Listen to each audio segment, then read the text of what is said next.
do, who we are.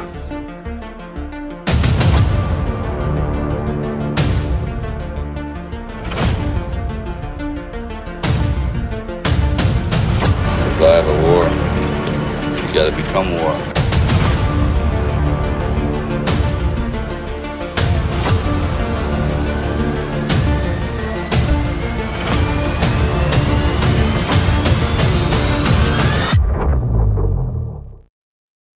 Good afternoon to those of you that are hanging out with me on the East Coast. Good morning to all you guys living in the past and the rest of the country. What's happening? Welcome to Rambo and Frens. Hey, I'm sure you guys know that I'm pretty excited about what's happening today. This dude was kind of like somebody I looked up to for a really long time, whether he knows it or not. He's somebody that a lot of us looked up to. I am probably going to get into it in more depth when we're talking to him, but I believe that Mustang Medic, who is coming on today, is the product of what I think was the point of this operation, right? So I believe that we were purposefully being motivated to get up and stand up and do something. Whether you believe that that was the operation or fully separate God, or maybe one and the same, being that I believe that the operation was of God's hands. I believe that we were being motivated to get up and stand up and do something, right? General Flynn calls it local action equals national impact, right? So it's a really good parallel to exactly what it is I'm talking about. I believe personally that the drops and the research that came because of the drops was the beginning of that military-civilian alliance. And some people were almost unwilling participants. And I can't wait to get into this conversation because as far as I understand it, Mustang Medic, and I want to ask him about this. I'm not speaking for him. This is just a preemptive to the line of questioning I might give him here shortly. I don't think that he necessarily studied the drops the way that me and you and a lot of other people did. I think that he was driven by a calling. And I can't wait to meld the two conversations, the two ideals together to try to figure out what comes of exactly a conversation like this. So with that being said, let's do the little Trump clip. A chance to talk to my friends. These are my friends. Thank you, Trump. And Mustang Medic, what is going on, buddy? Thank you very much for coming on Rambo and Frens. Ladies and gentlemen, Joe Rambo. Joe, I always have to give you credit because you put me on the map on X, man. I was pretty well established on YouTube, not with all the shadow banning, but I've got a lot of subscribers. And then X, starting off a new account is like, okay, I've got 10 people. I exist. I'm out here. And it's like you're sitting there and you're waiting for the tipping point to start to get an audience that can actually start talking to each other. And you did that for me, my friend. I'll never forget that. I appreciate that. Bro, that was a God moment. Yeah, and I heard your interrogation. I'm ready. I'm ready to be interrogated. What do you got? Can I call you Eminem? I'm just kidding. So wait, hold on. That was a God moment, bro, because I know. Absolutely. Well, here's the thing. The timing wasn't mine and the timing wasn't yours. Exactly. My account, I've been working really, really hard on for, I don't know. I think we're going on a year and a half now. My Twitter account's fairly new. I did start like banging around on TikTok. I had a different live stream that I was doing with Brainstorm, and things just kind of went the way they did. And I ended up doing this stream by myself. And Twitter was really kind of my focus for a lot of time, where I was taking all of that research that I've done for the past 4 or 5 years and kind of regurgitating it out to what I thought was a new audience, because everybody got kicked off of Twitter. I know. Right. Many, many amazing people that I have on this show were banned from Twitter and they were silenced. Right. So when we were permitted to go back on the Twitter and start sharing what I believe is the truth, I saw it as an opportunity. So I went ham, right? I went hard. And your content's not the only one. I've done this now, I don't know, 30,000 tweets in a year and a half. No, it's for 30,000 tweets. Well, you've earned that 110,000 followers. I have worked very hard. That's the truth. I've worked very, I'm very in hard. for like about 2 months right now, and I think I've got like 6,200 at the moment. I'm very grateful for them, and half of those are because of your post. Well, I hope that we keep going. But here's my God moment. So I go back through. My big thing is future proves past. It's a Q thing. I can't forget everything that we've seen in my processing of what we're watching happen now. Right. So kind of where I think I found my niche was something I believe in. And so I go back through and I find old stuff that I find relevant when we're processing what we're looking at. And your videos, your clips, your whole body of work, honestly, fits right into that category. Agreed. Because you were the guy that was boots on the ground when so many were just awakening through this process. And thank God that you were driven to go do that, because that lens that you gave everybody was so imperative. So just a few months ago when I shared it, I didn't know you were back on X. Nobody I did. saw your video. Nobody did. Well, my intention is always to also give credit. So when I too. saw it from you, I was like, yo, Mustang Medic did this. And then you were like, boom, I'm on X. No, my answer was, I remember it was me. That's what triggered like 2,500 people jamming on me in one night. I'm trying to, because I promised I'd respond to all of the posts. I was just working all night, like just responding to everybody. I said that on YouTube too. It's an easier commitment on YouTube because there's so many angry people over on YouTube, and they're so caught in their echo chambers that they can't understand when I say that President Trump made a mistake, endorsing Kerry Lake. Oh my gosh, their heads exploded. And then I did a video just to kind of entice people that think President Trump's a racist. And I did a thumbnail. I said, President Trump's a racist, right? So I lost like 300 subscribers without ever watching the video. And the video actually was talking about how he's not a racist. And it's a testimony from a black man about how he got out of prison because of President Trump, and his son was so grateful. And I did another one. What did it say? Oh, I hate President Trump. And people are going to take this clip like CNN does, and they're like, see, Mustang Medic hates President Trump. I always think about clips all the time. But I said that lost more subscribers. And I was talking about, all the reasons to love President Trump. So we're all in a reactionary society now. And on the point about, getting back to what you're talking about, it was a God moment for me because I went to DC for January 6th. I went to the Stop the Steal protests about a month before. I hadn't been in DC since I was 13.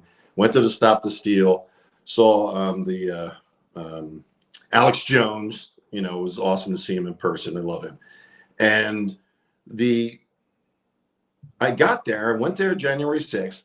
God directed me to not go to the Capitol quite by accident, because when I left the Eclipse is on the east side of the White House. There is no front of the White House. I got that from the Secret Service because they don't want to offend any foreign dignitaries. So there's the east, and then there's the, whatever the opposite is, west side of the White House. Anyway, by the Ellipse. So I was there. It was packed. It was so packed, and they never reported the numbers, but it was so packed that we were shoulder to shoulder. I had a guy in a wheelchair that was completely buried by people. I took a picture of it. It's hilarious. And it was, of course, not mostly, it was a peaceful protest against what happened in the election. So, and we all know about the clips and the manipulation of the media. We don't have to go into that. But I happened to, because I'm a Christian, got attracted to the Christian street preachers, talking. And plus there was a very gorgeous one there that was preaching, and I had to talk to her. But I decided to walk down a road that didn't go towards the Capitol. So if I was at the Capitol that day, if I would have went up to the Washington Monument, which is on a hill, and would have saw what was going on at the Capitol, I would have walked down there. I wasn't a journalist at the time. I was just restoring Ford Mustangs, 7,500 videos of me restoring Ford Mustangs, Mustang Medic. People want to know what the name originated from. I like the name because it's neutral. It's not like right side broadcasting, which the agenda. my agenda is the truth. So Mustang Medic being like, what the heck is Mustang Medic, works for me, because I don't want people to do snap judgment on me. I want people to start to listen and then gently put my point of view in. So anyway, I go to the hotel instead of going to the Capitol, because I would have been at the window telling people, don't go in. This is Nancy Pelosi's false flag operation. Do not go in. Do not go in. So I probably would have been arrested for 5 years, and Joe Biden would have been bragging about it, that he put me in jail. But I got to the hotel and talked to people around there. There's Trumpsters and there's Trump supporters. I can go into that later if you want to. I can go into it right now, my definition of them. They're definitely different because I get attacked by the Trumpsters. But I was at the hotel, was watching the news, kind of blown away, and God told me to stay, right? And it was on a 2-day trip. Now, mind you, I've got 2 teenage girls, right? I'm divorced. I got 2 teenage girls in my parents' house in South Jersey, about 2 hours away. And my mother's like, come back, come back. And I'm like, Mom, God is telling me to stay. And this has actually ended semi-ended my relationship with my mother. I can't go into it too much detail. It's too personal, but it was definitely a conflict because I answered to God, didn't answer to Mom. You know what I mean? And no matter what age you are, you kind of want to answer yes to your mother, but I said no. And on the 3rd day, I had $200 to my name, Joe, $200 in the bank account, right? And I'm staying at a hotel in Washington, D.C., 5 minutes away from the Capitol. I'm a firefighter, EMT. And once a firefighter, PAC certified firefighter in New Jersey, you're always a firefighter. So I told them at the hotel that I was a firefighter. They gave me the federal discount. So I was paying $65 a night while everybody was paying $130. I was like, that's a God thing. Okay, how does that happen? My car almost got towed by the owner of the garage that I was in. I was in a federal garage, which they always close the gates on the weekends in the federal garage. So your car's trapped in there. Don't park in a federal garage and think you're getting out on the weekend. But he was going to tow my car because I had the Mustang Medic logo at the time on the side of my Mustang, and you could easily search Mustang Medic and see all my videos that I'm doing. And the parking garage attendant, of course, I talked to him, found out that he was going to tow my car. He went to the hotel, talked to the receptionist. I don't know how he knew what hotel I was in. I was at the Holiday Inn Express. Mustang, hold on. Let me stop you quick. Push that mic out of your way because I think you're using your phone, and I think. Oh no, is it echoing? No, it's not echoing. But when you step into the mic, it's silencing you. It's your phone that's picking you up. So I'd rather you. So you can hear me now clearly? It's just the same as I could before, except for when the mic was in your mouth. All right, so don't unplug anything then. Well, that's really weird. Your microphone's in your. This is cool. This is the cool part about this show. It's a hangout. So I love doing this type of stuff. Your phone's what's doing your camera. So your phone's also what's doing your mic right now. So just talk the way you are, and you're good. I won't talk tech because my microphone's plugged in. It should be picking it up. Anyway, I'm not echoing. Nope. No. Right. Now you sound better now than you did. Oh, okay. Usually I echo without the mic. So I'm staying, right? And they told I don't need I'll keep this in so I can hear myself. But he told the people at reception about it. Of course I became friends with them. That's what I do. And they called up and said, I better get my car out of here. They handed me an employee pass to park my car in the garage next door. I'm like, when does this happen? You know what I mean? I just met these people. Now I got my car being taken care of. So I'm like, I'm being told to stay. So on the 3rd or 4th day, I was just walking around videoing the historic, so-called fence. By the way, that fence that goes around the Capitol, they do it in about 3 to 4 hours. They start at 2 in the morning or 3 in the morning, and they're done by like 5:30. So that fence can go up like that if they wanted it up. If Nancy wanted it up the day before, it could have been up. And they work really quick with stuff that they don't want to be seen publicly in DC. They're very good at that. So I'm walking around filming everything, and I'll cut right to the so-called famous, Operation Capital. I didn't name that Operation Capital. Somebody else did. But I'm sitting there in a hotel, and I'm at a point, the FBI is already coming, and I can talk about this later. The FBI is already coming and visited my mother, 2 agents. Didn't leave a card. I got a great story about going to the Hoover building. That's not on video. But I'm at the hotel room and I'm getting ready to go. I'm like, okay, it's been how many days? 14 days. And I'm like, I guess I should get back, And I'm starting to like realize the end was coming near. And I started getting all these messages at 11:30 at night. I don't remember how everybody had my, I don't remember what avenue I got the messages from, but everybody's like, there's noise at the Capitol. There's noise at the Capitol. And by this time, I've chased the lights going out at the White House. They go out at 11 o'clock every night. 11 o'clock every night at the White House. I did a video standing in front of the White House and said, the lights go out. And it took about 4 seconds delay. It was kind of funny, that 4 seconds, like, am I wrong? And the lights went out. And I've chased the White House numerous times while I was in the White House because people thought there was a military operation going on there, and that's why the lights are out. No, they just turn the lights out at 11 all the time.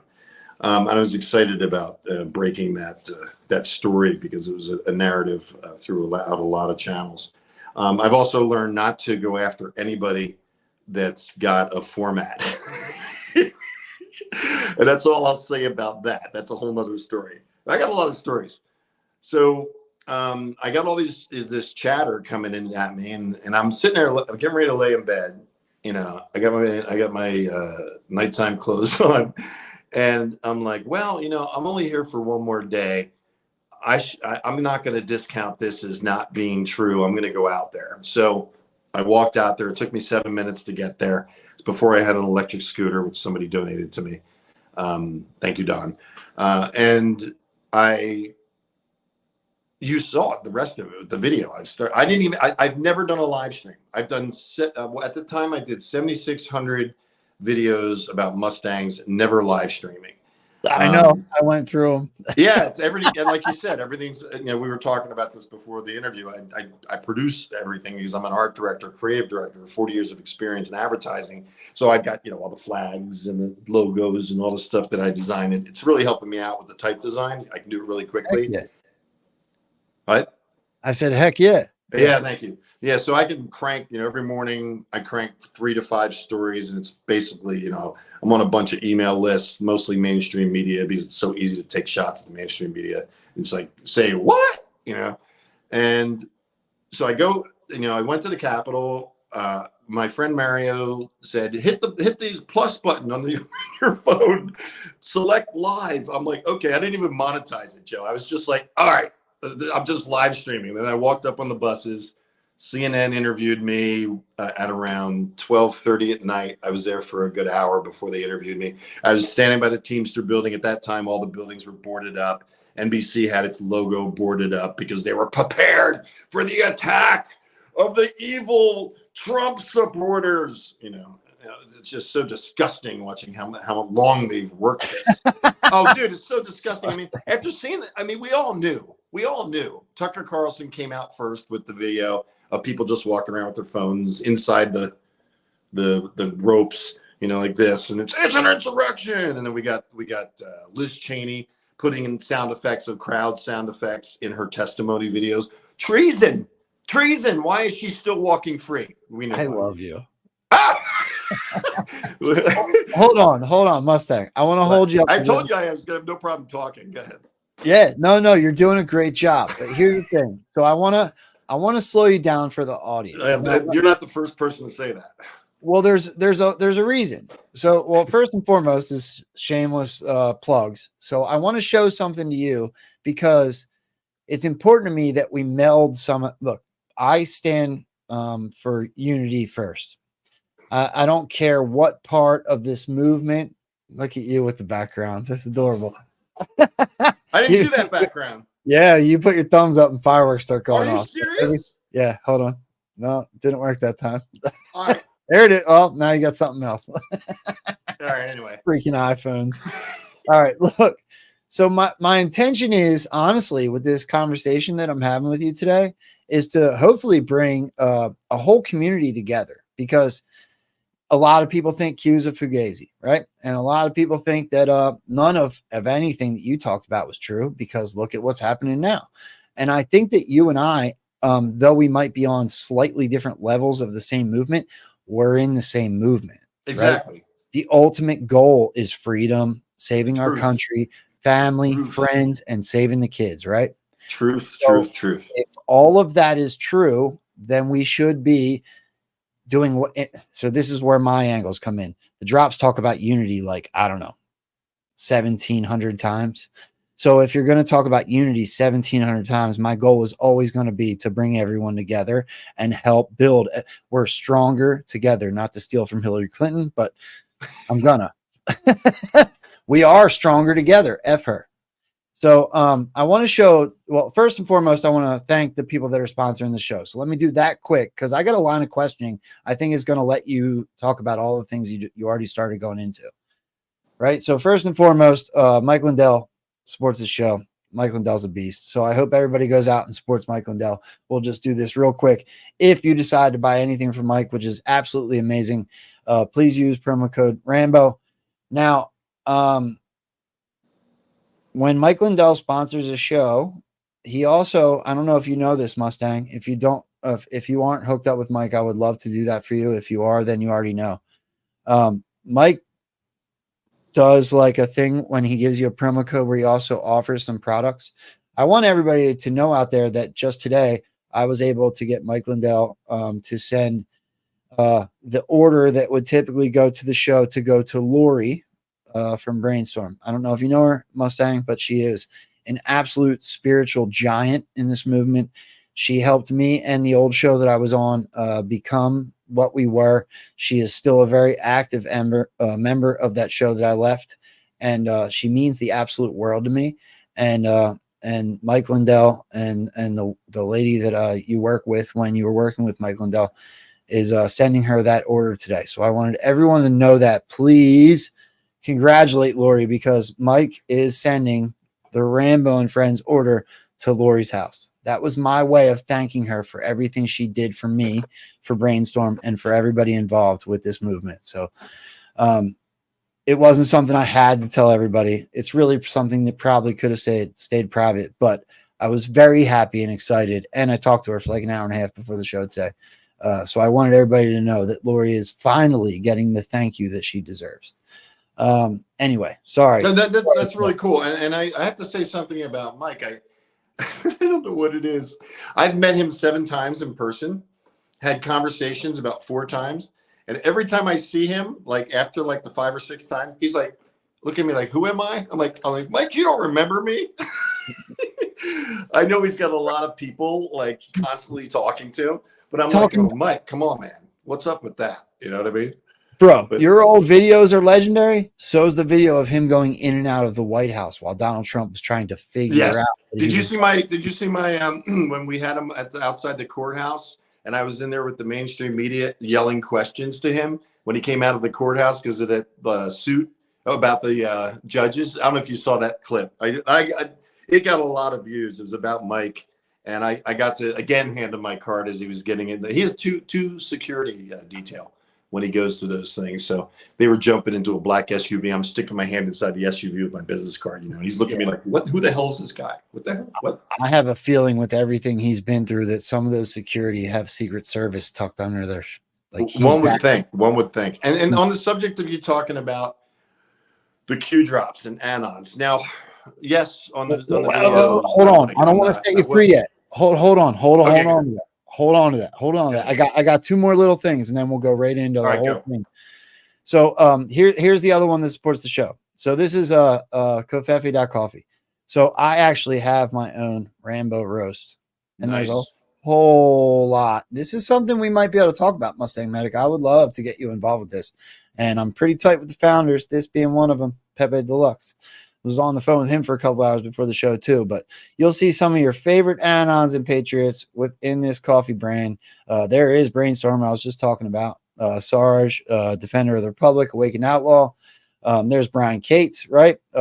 Brenda has helped me tremendously on my Telegram page and everything else. There's Boone Cutler. This is a huge team that is working, all patriots, anons, and people fighting for this movement. Enoch will be on the show here shortly again. We are talking about having him on. I'm super excited for that. But covfefe.coffee.com. I do have a personal link. If I can get through this conversation and drop that in the chat, I will. But otherwise, I don't really care. The best way to support me is to go buy Rambo Roast. Otherwise, please support whoever it is you find on here or whatever coffee. If you're a coffee drinker, please feel free to support every one of those guys. I believe in every single one of them. Now, the one thing I wanted to do before I set you free, because I can see that you're a great talker. You set me free. Well, I love that you're a talker like this. I feel like we should have set aside 4 hours. That's possible. I want you to see what is going on this side of the movement so that we can combine theories within the movement. So I actually just saw this just before the show. 55 when you go to do you know who And We Know podcast is? No. Okay, so And We Know has about 240,000 followers. I should know him then. He is well. Listen, so LT is very God-fearing. The dude doesn't curse. Right? I'm trying not to. I'm God-fearing. Me too. I struggle with that. Me too sometimes, especially when X blocks me out of my account. But go ahead. Well, LT is he's a godsend to this movement. He has been steady and strong, and he has had a constant message. He is a Q follower. He is God-fearing, and this is not the first time, but he supported me and what I do again. So I wanted to play this before me and you got into the conversation, hoping to kind of first of all shamelessly self-promote, right? I'm stoked about that. It's really cool. And second of all, to kind of meld your side with my side so we can further the conversation. Okay. So let's check this out really quick. It's only like a minute or two.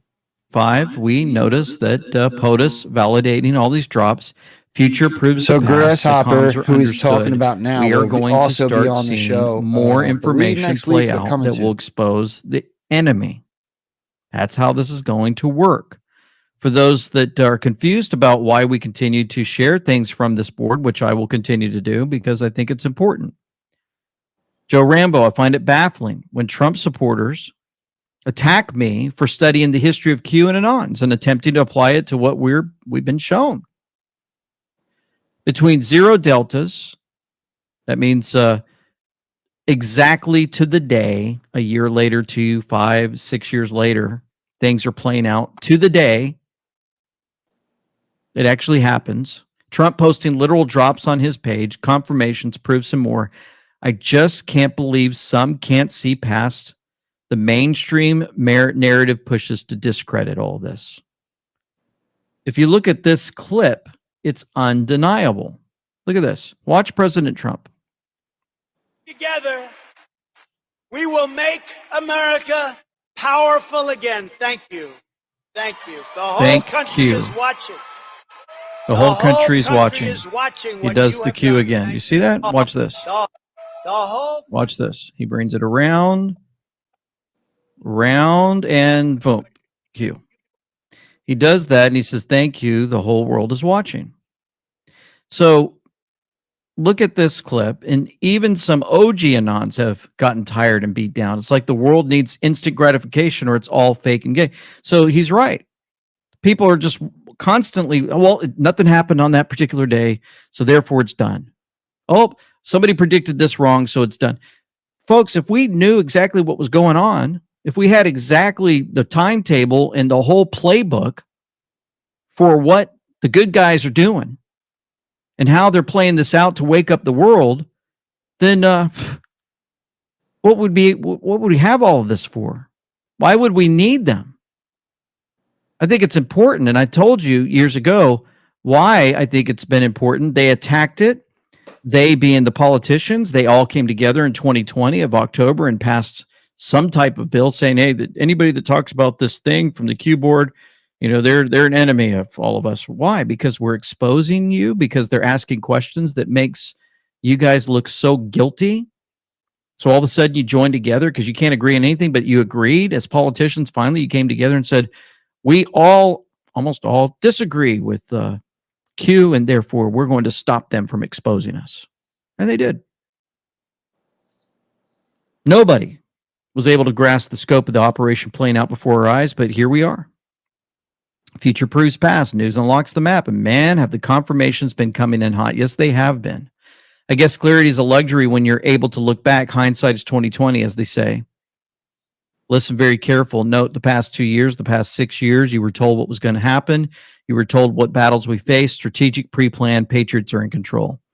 Amen to that, Joe Rambo. Thank you for pointing that out. It's just a reminder for those. It's amazing how the mainstream media, I say this over and over again, they're allowed to attack it all day long, day in and day out. But they don't do what they're supposed to do, which is bring both sides of the story in, have the positive side and the negative side, and have them debate each other and talk it through. Nope, this is the one area they're just, oh, that's bad, they're bad, it's bad, everybody stay away from it, nobody talk about it, or you're an enemy. Yeah. So Mustang, before you go, one more thing. Well, I want to bring it full circle. So there's something that you posted. So this is one of your clips. This really cracks me up, actually. I can't wait to see it. I don't know what it is. So I have gone through a bunch of your stuff. That's a lot. Well, I went way back before you went to DC. No way. Yeah, I did. This should be interesting. I did. Oh.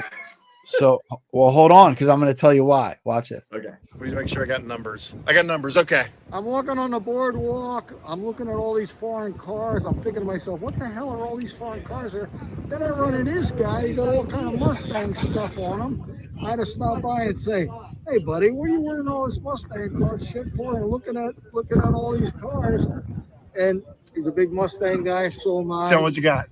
I got a 2004 anniversary edition Mustang convertible. Beautiful car. I had to stop and talk to this guy because he's a Mustang guy, and we're a big fraternity. Glad I did. First time I met him. And it's like, it's weird because all the Volkswagen people are like really polite, aren't they? Hold on. So I'm going to let you in on something. My first car was a Volkswagen GTI from 1984. Oh, they're fast. They were fast cars. My current car right now, because I drive to Philly and back, it's a 2.5 hour drive. I'm fighting in court. Everybody in my audience knows about it.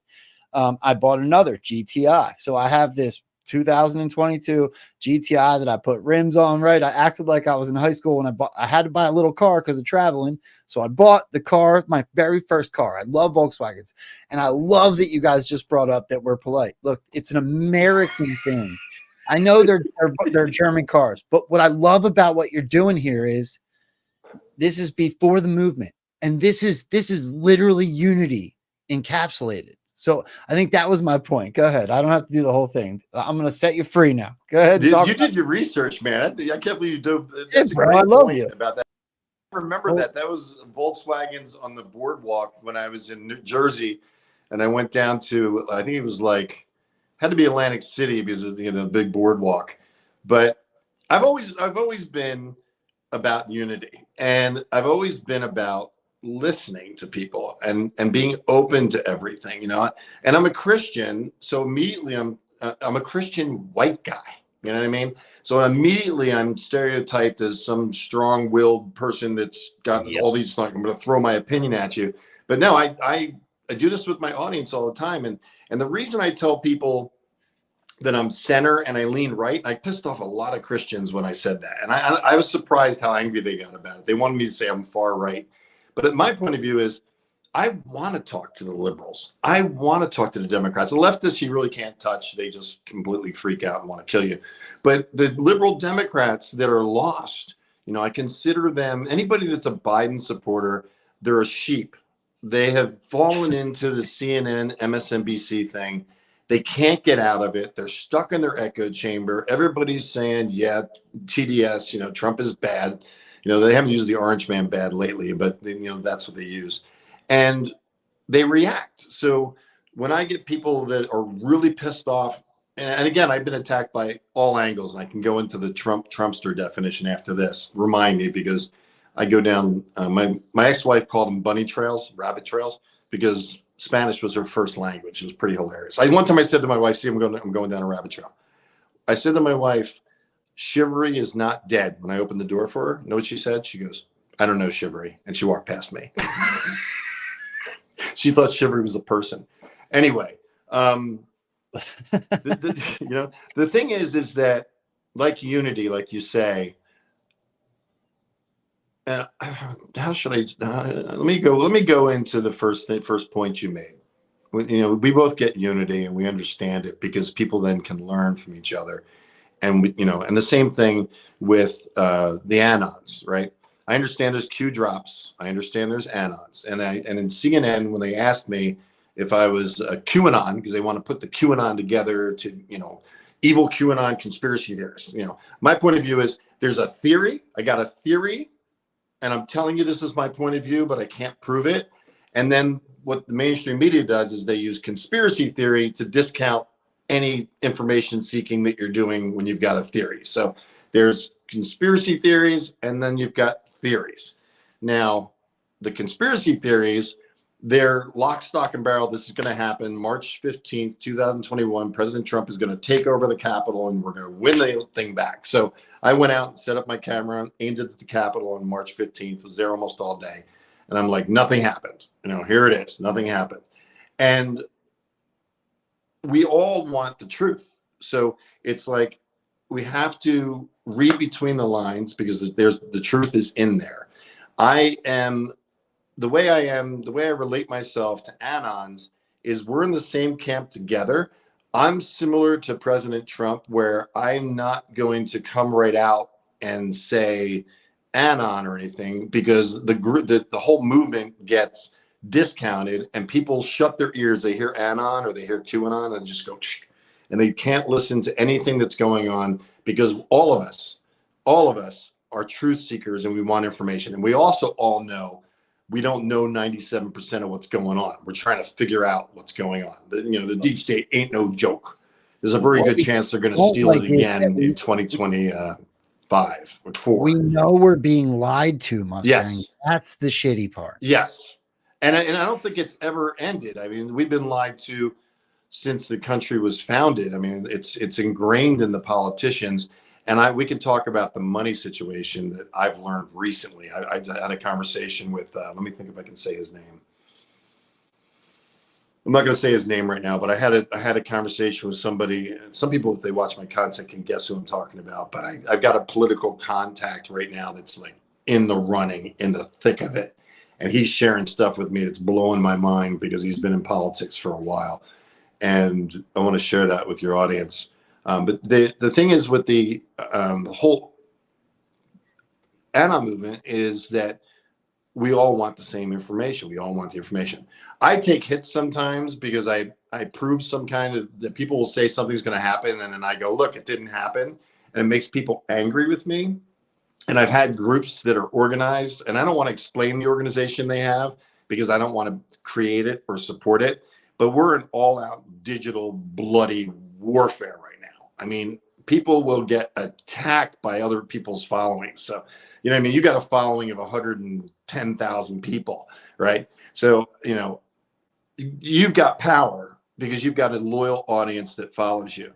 And I'm not out to make anybody wrong. I'm out to just talk about and seek the truth like anons are. We're all doing that. Sometimes there's a disconnect when a lot of people say something's definitely going to happen and then it doesn't happen and they say it's part of the plan. I've seen that. I've been following the anon movement since January 6th because I was a magnet for anons with that video. And I didn't even know really, anons or the Q drops. And I intentionally don't say the QAnon because I've gotten sensitive to that because I understand it's a way the mainstream media discounts people that are looking for the truth. But we can relate on that level. You know what I mean? And what we call projecting, like do you know what we in the anon community call that? When you predict the future? What? We call that date fagging. So it's something that so date fagging, fag's actually not a derogatory term, just so you're aware. When everybody says, you might be a Mustang fag, you might be a Volkswagen fag, it's just something that you're like super into. It's almost like a 1980s or 1990s version of like you're gay for something, right? So you're like really into that. I've never heard that version. Well, because we don't care about political correctness. You can take your political correctness and shove it up your butt. Amen. So when you say date fagging, it just means that you're being gay for something that hasn't come true yet. I can't use that term because I'm trying to talk to the gay audience, but go ahead. Oh, so am I. I don't care. Some of my best friends the are day gay. fagging they're cool with? They're cool with the day fagging? I don't know if they're cool with it or not, but here's the thing: I don't care. So, no, I do care about people's feelings. I love people across the board. You kidding me? I came from, I don't know if you know this, but like my background is super. I was highly addicted to drugs. I spent a lot of time in jail. My dad died, which is what pushed me into this movement, which is where I was introduced to God in AA, but I really truly found God within this movement. Yeah, I'm sorry I couldn't about be more grateful for it, but I'm not going to act like I didn't grow up in the 90s. I did. When your buddy was being like a jerk, you called him gay. Oh yeah, no, I grew up in the 80s. I'm the same way. Yeah, I don't. That doesn't make me disrespectful. To be honest, it's my pushback on the globalist socialist agenda, which was to feminize and destroy the nuclear family and everything that they tried to do this country. Did you say was? Did you say was? Still, currently. Yeah, I was going to say it's still going on. Yeah. But when I'm saying, when we call it date fagging, that's just a term we use for people that are like, hey, Donald Trump's going to be back in office on 2015. We're going to go to the January 6th and we're going to take out Pence. When really we have come to believe, hindsight is 2020, that Mike Pence did exactly what he was supposed to do. I would love to get into those conversations once you're done. I would love to get into some of those. I would love to bounce some ideas off you and see what you think as somebody that hasn't necessarily dove in that. Because I will tell you in your intro, let me say one more thing before I set you free again. This show is about unity, period. So even if we disagree on some of the talking points within the movement, they are done with love and respect, period. So even if I do push back on something you say, I hope and pray that you know that I'm only doing that with love, and that I hope that we can learn from each other. Right. No, Joe, I got your number. I know you and I are on the same page. Yeah. We're two pieces that's of puzzle. Also for the audience. Right. Yeah. All right. So yeah, I don't know. So that's what we call date fagging. Whenever somebody's like, hey, this is what's going to happen. And as far as anons are concerned, we have tried very, very hard, except for maybe JF and on Smart Paul that come on my show all the time. We try hard not to date fag because it discredits the movement, right? Right. None of us, as far as I'm concerned, this is from me, none of us are within that 10 people, 7 of which aren't military, that would be the Q team. So for any of us to try to think that we would know what they're going to do next would, first of all, be arrogant, and second of all, irresponsible, because it would discredit what it is we stand for.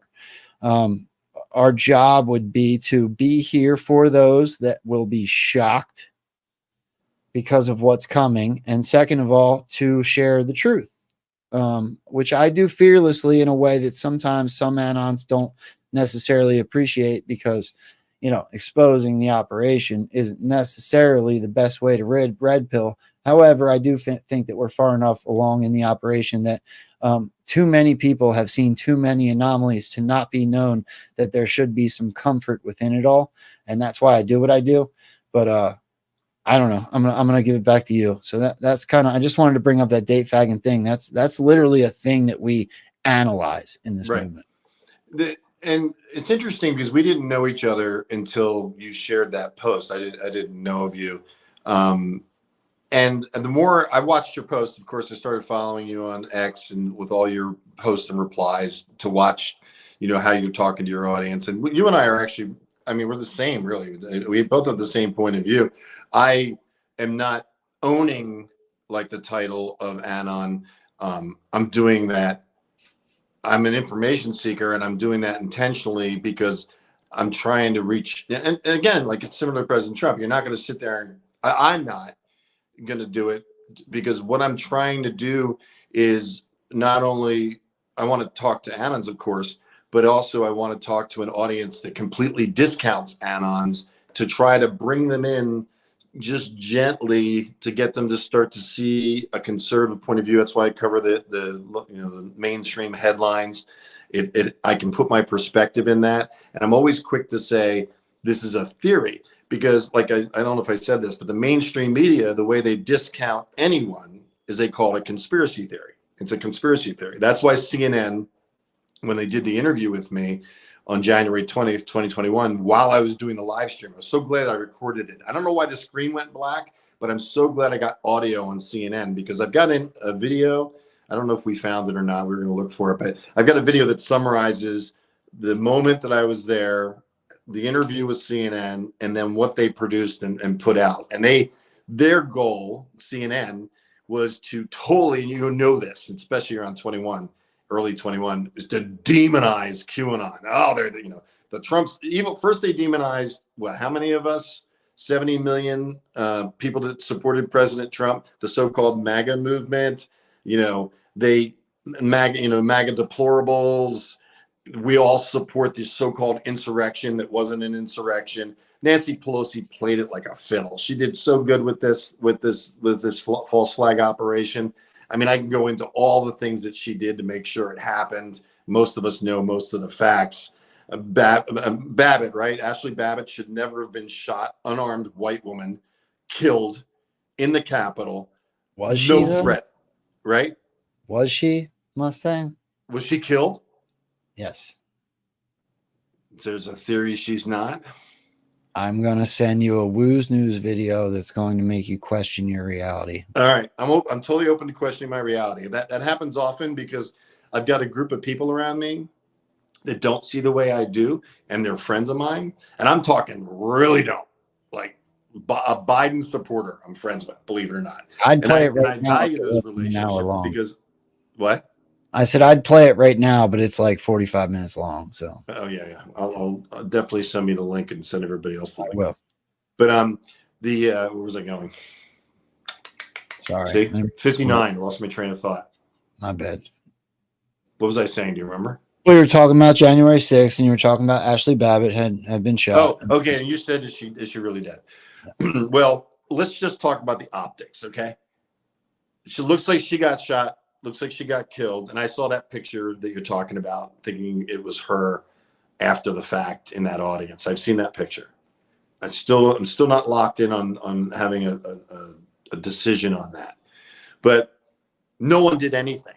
The Capitol policeman, he wasn't the Capitol Police. He was, I think he was Secret Service, image-wise, blows her away. No protests because it's a white woman. I intentionally didn't go right out and do that because I wasn't ready to do the whole racial thing. I'm starting to get into it now because I feel like I can talk freely on X. And, I got street credit because my ex-wife was black, and everybody's like, oh, well, you can't claim that. Well, 17 years of never being racist. I can claim that. We're all anybody that looks like me now is supposedly subconscious racist. I digress. I do this all the time, and I'll sit there and I'll get on a live stream. I can't do live streams on YouTube anymore because I'm getting attacked. They're not videos that have been pre-approved by YouTube for monetization. Monetization I don't care about because they're showing like 200 views when I've got 130,000 going to a video and they're showing 200 views. I know I'm being shadow banned. I can talk about that too later. But we have to take notes, Joe, because I'm not taking notes here, but you got to take notes to help me remember what I'm saying. Okay. We can do this multiple times, Mustang. So. I'm open to that. Oh, man. But I'm going to come back. Give me a second. So the whole operation. And let me think about this. Where was I going to go? Gosh darn it, Joe. It's okay. I can give you something to think about, which will definitely spark more conversation from you. Go. Here's the thing about where I stand with this whole thing. Let me ask you a question. Okay. Well, wait. You just said you're going to stay. Where do you stand? Well, I am. But I want to hear your answer on this. Right. A short answer. Okay, I can do that. Short answer, and then I'm going to give you something to pull something out of your brain. If they were able to steal 2020 the way they were, right in front of our faces, Donald Trump told us it was coming. We all watched it coming, almost like we were told to watch what he knew was coming, right? If they were able to steal it so blatantly, so obviously, so right in front of our faces, do you truly believe that 2016 was won because we overwhelmed them with votes when the messaging on every single mainstream media platform was that Donald Trump didn't stand a chance. And they did that, which was election interference to get everyone to stay home. Donald Trump can't win. Why would you go vote? So what I'm asking is, do you think that we were able to get enough people off their asses against all psychology to go vote and overwhelm? Do you think that in 2016 that the movement was strong enough, even though everything said Trump can't beat Hillary, that we overwhelmed and won in 2016? I mean, anybody that's watched back at those clips can see that. I mean, tears. Rachel Maddow. That I loved it. I love those videos. I watch them again sometimes when I need to. I want you to answer a logical question. I got an answer. I'm just waiting for you to stop the question.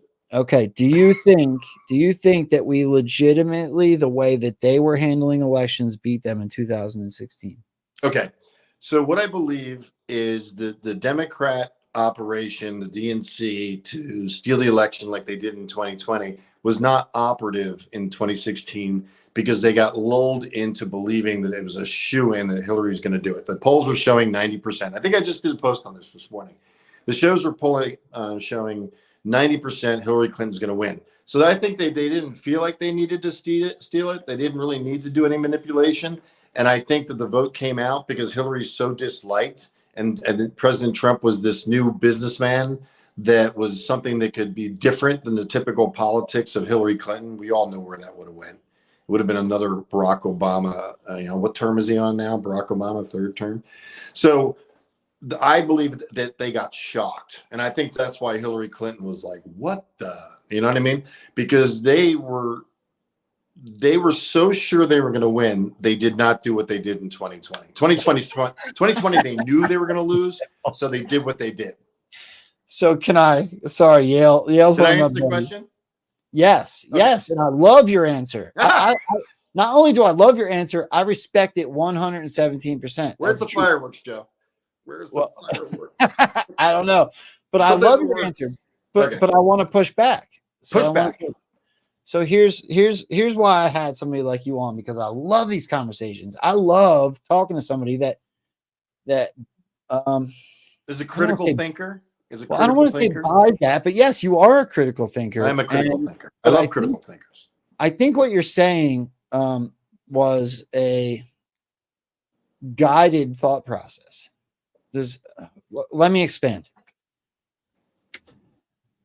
Do you think that any amount of Hillary Clinton be a criminal or WikiLeaks or people going out to vote could have overwhelmed an algorithm?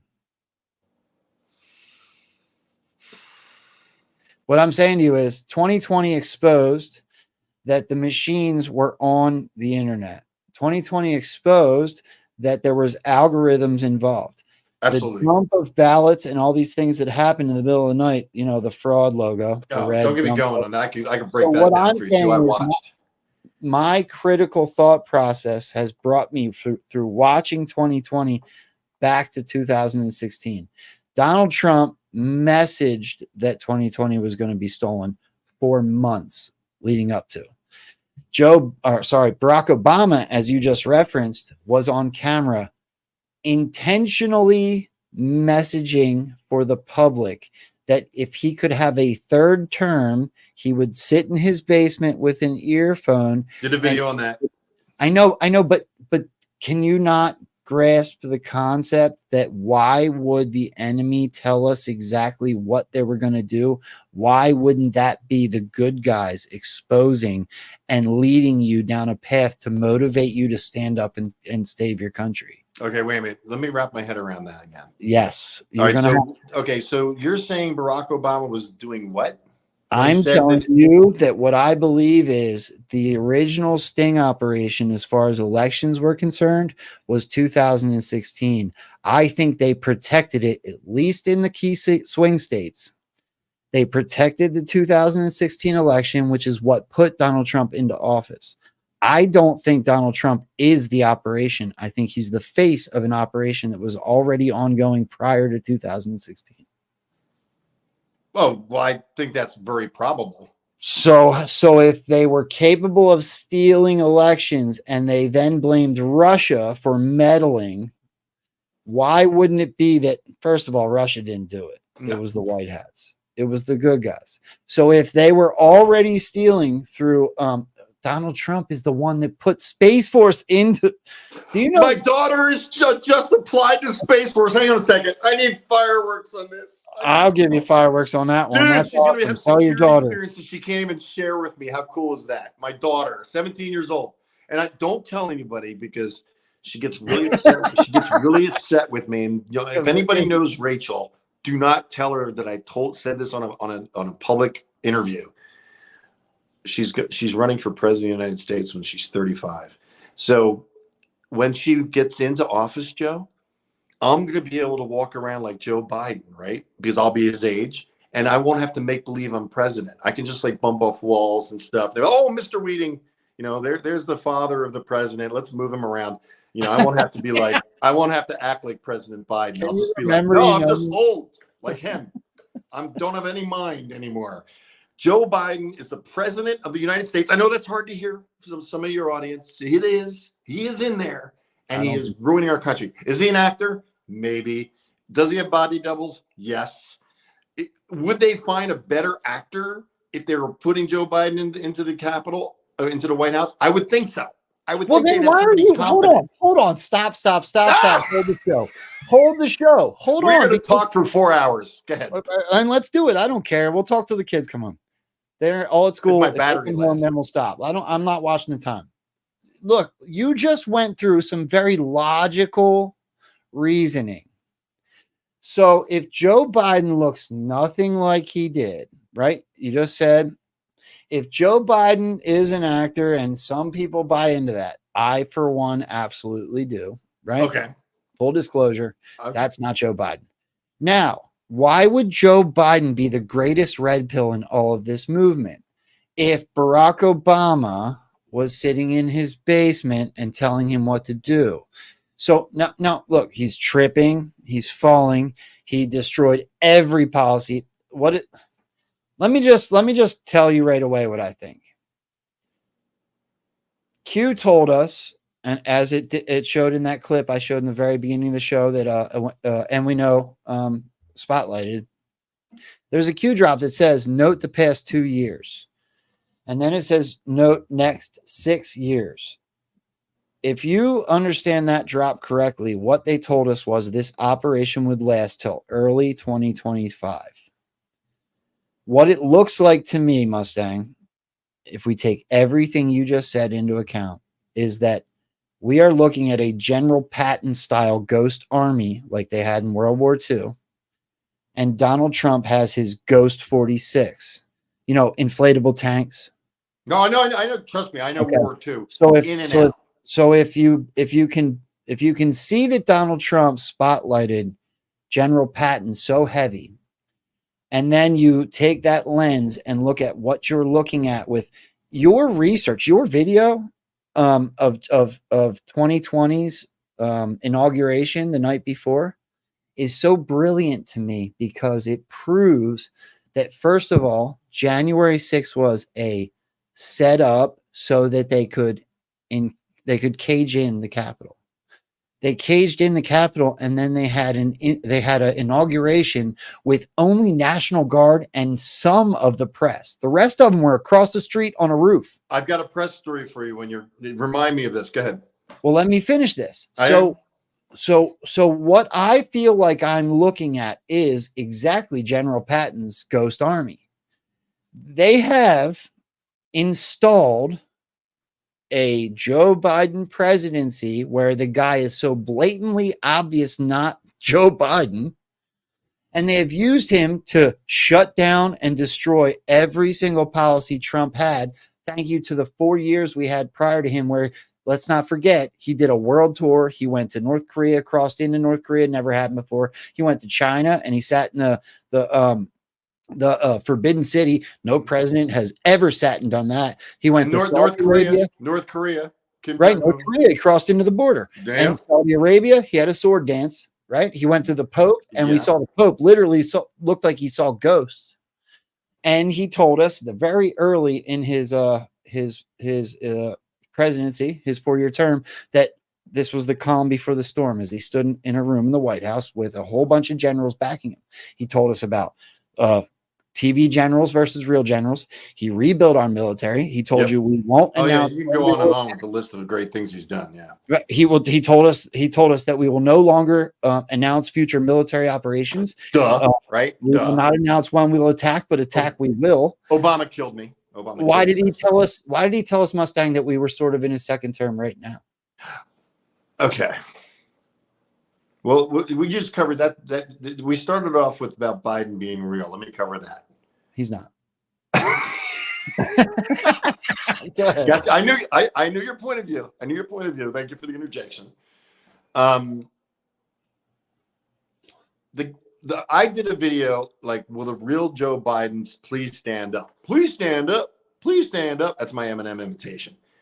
And I did a video on that, and I laid on the ground when he fell up the stairs going into Air Force One, which he no longer uses the big stairs. But when he was going up the stairs and he was bouncing around like a 20-year-old, and he hopped up on his feet and went up there and did like the salute or whatever he did, I was like, how does a 80-year-old man move like that? And that was the first aha moment that I had about going, body doubles are being used or something weird is going on here. So I did a video in the streets of Washington, D.C. I'm at the time I was 56, I guess, 57. I'm 59 now. I'm old. And I tried to get off the ground as fast as I could on video. Somebody was videoing it for me. And I could not get up that fast, as fast as that guy did going up the stairs. So that's when I didn't look at it like Biden is getting imitated all the time. I looked at it as they're using body doubles, because there's definitely, I saw a body double recently. He's making believe it's Joe Biden, and people were like, "You're not Joe Biden. You're not Joe Biden." And the guy's looking and laughing and waving. That it wasn't Joe Biden. It was absolutely a body double. But do you think he's completely replaced, or do you think he's dead? Hold on, I'm going to show. Well, Donald Trump told us that he's shot. He told him that he doesn't think shot is like in the mind, right? Okay, right. He got shot. So justify all of these. Donald Trump said he's shot. He said that it's not him. He said, I don't think it's him.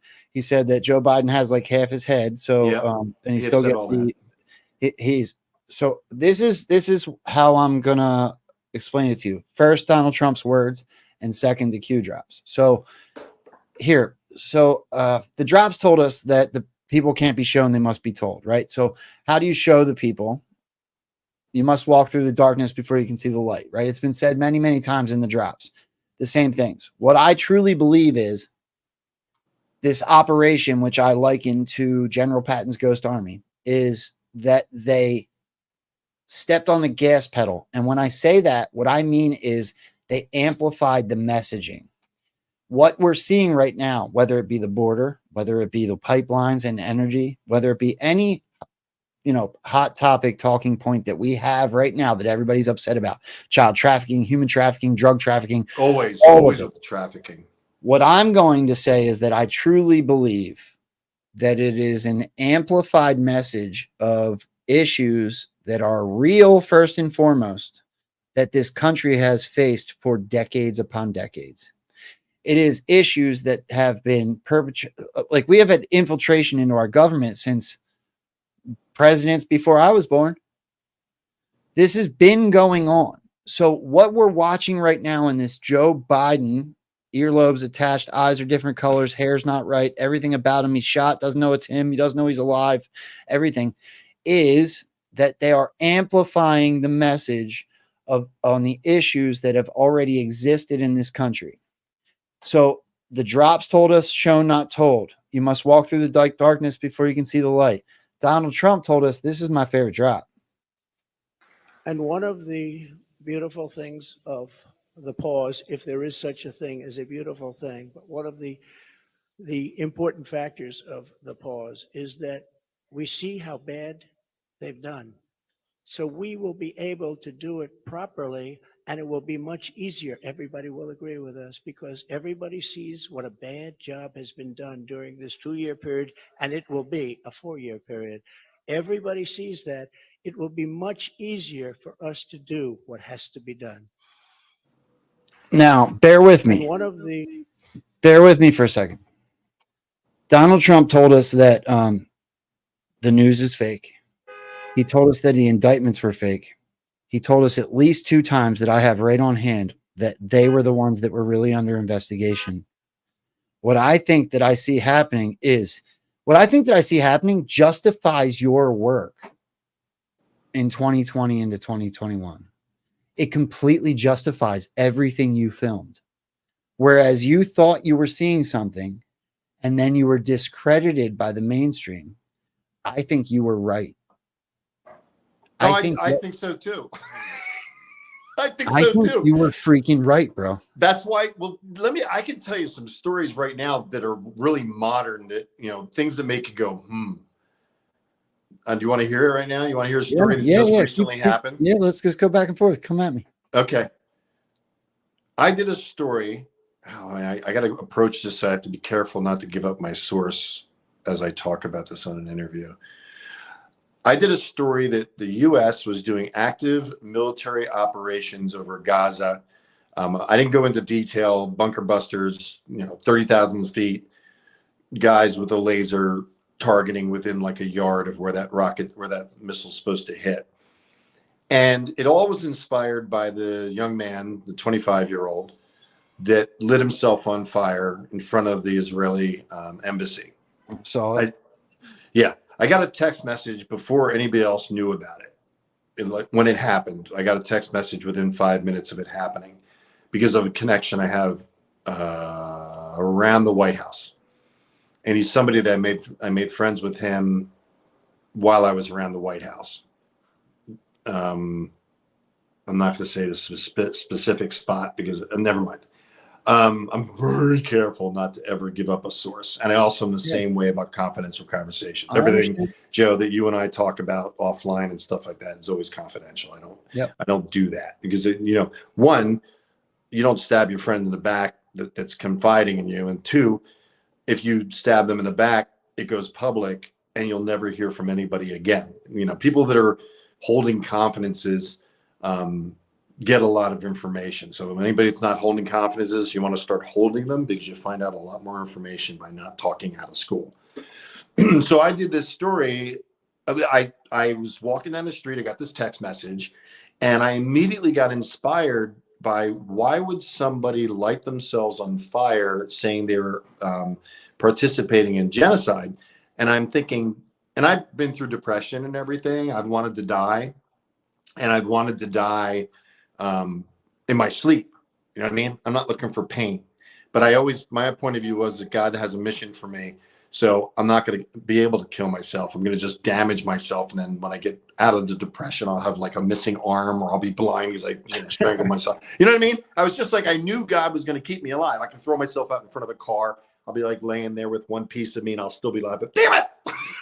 Why am I not dead? So I just decided not to do anything. Well, this young man burned himself alive. When you do that, you're doing it to pay a penance that you feel like you should die in pain because of what you actually physically did. Now, people that are Palestinian protesters and they're believing it's genocide, and I've got a point of view about that too. We can go into that.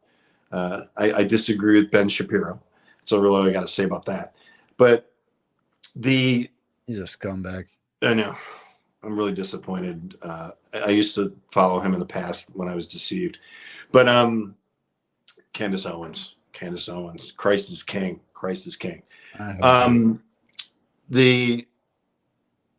I started thinking about him killing himself and burning himself to death. So I thought he must have actually participated in genocide. Like, what did he do in the Air Force? Did he actively participate in genocide? There's more to this story. And I knew there's more to this story because the mainstream media reported it. They reported the whole not participating in genocide because it fits the agenda. And then they moved on. I got demonetized. I got demonetized on Twitter for showing a blurred version of that video. Really? Yeah. Only for a week, but they took my money. I don't get much from Twitter anyway. Let me make something clear now that I said that. I get very, very little from Twitter. To be honest, I had 2 very good weeks. One time when I posted about Michael Jackson, and it got like 10 million views on every single post I made for like 4 days. But other than that, Twitter doesn't pay very much. Just so Well, everybody's that's bad news for me because YouTube won't allow me to have make money off of Google AdSense because they're completely suppressing my views or not giving me the count that's accurate. So I'm trying to live off donations because I want to do this full time, and it takes full time. You know, I mean, I'm doing like 8 hours, 9 hours a day, not only posting my opinions but looking at stories and investigating. And I'm counting on donations. And since I've been back since Christmas Eve, right, last year, I've gotten $125 worth of donations. I'm like, a total trust walk with God. I'm like, God, I know you put this on my heart, but this is crazy. I'm 50 now. My daughter's going in the Space Force of the Air Force. She's going to be taken care of. So if I end up going homeless on this mission, at least my kids won't suffer the consequences of what I'm doing. But my belief is that God has me doing this for social change and awareness because I get great joy out of it. I'm motivated to do it. I'm willing to risk no longer having electricity around June or July when I want to go back to DC on the ground. That's my goal. Live in Maryland, take the metro, commute into DC. I'm not going to live in DC. It was way too expensive, crazy expensive. But I thought I was going to be able to afford that because the first 2 months were shocking to me. Before I was shadow banned, my first month. Should I say it? I'll tell my story too. Yeah, I want to talk about this part. Go ahead, tell me. My first month, and I had the most I've ever made from Google AdSense while I was restoring Ford Mustangs I was averaging 80,000 views a month. I felt good about it then because I had no comparison of politics. You know, my audience was 99% male, 1% female. It's now 67% female, 45 to death. I don't say 45 to 75 plus. I say 45 to death, just because it's kind of funny that they're going to be loyal to me all that time. I say this stuff to trigger some people that, you know, think I'm an egomaniac. It's my sense of humor. I like to say things that make it sound like I'm important. But the thing is that I broke this.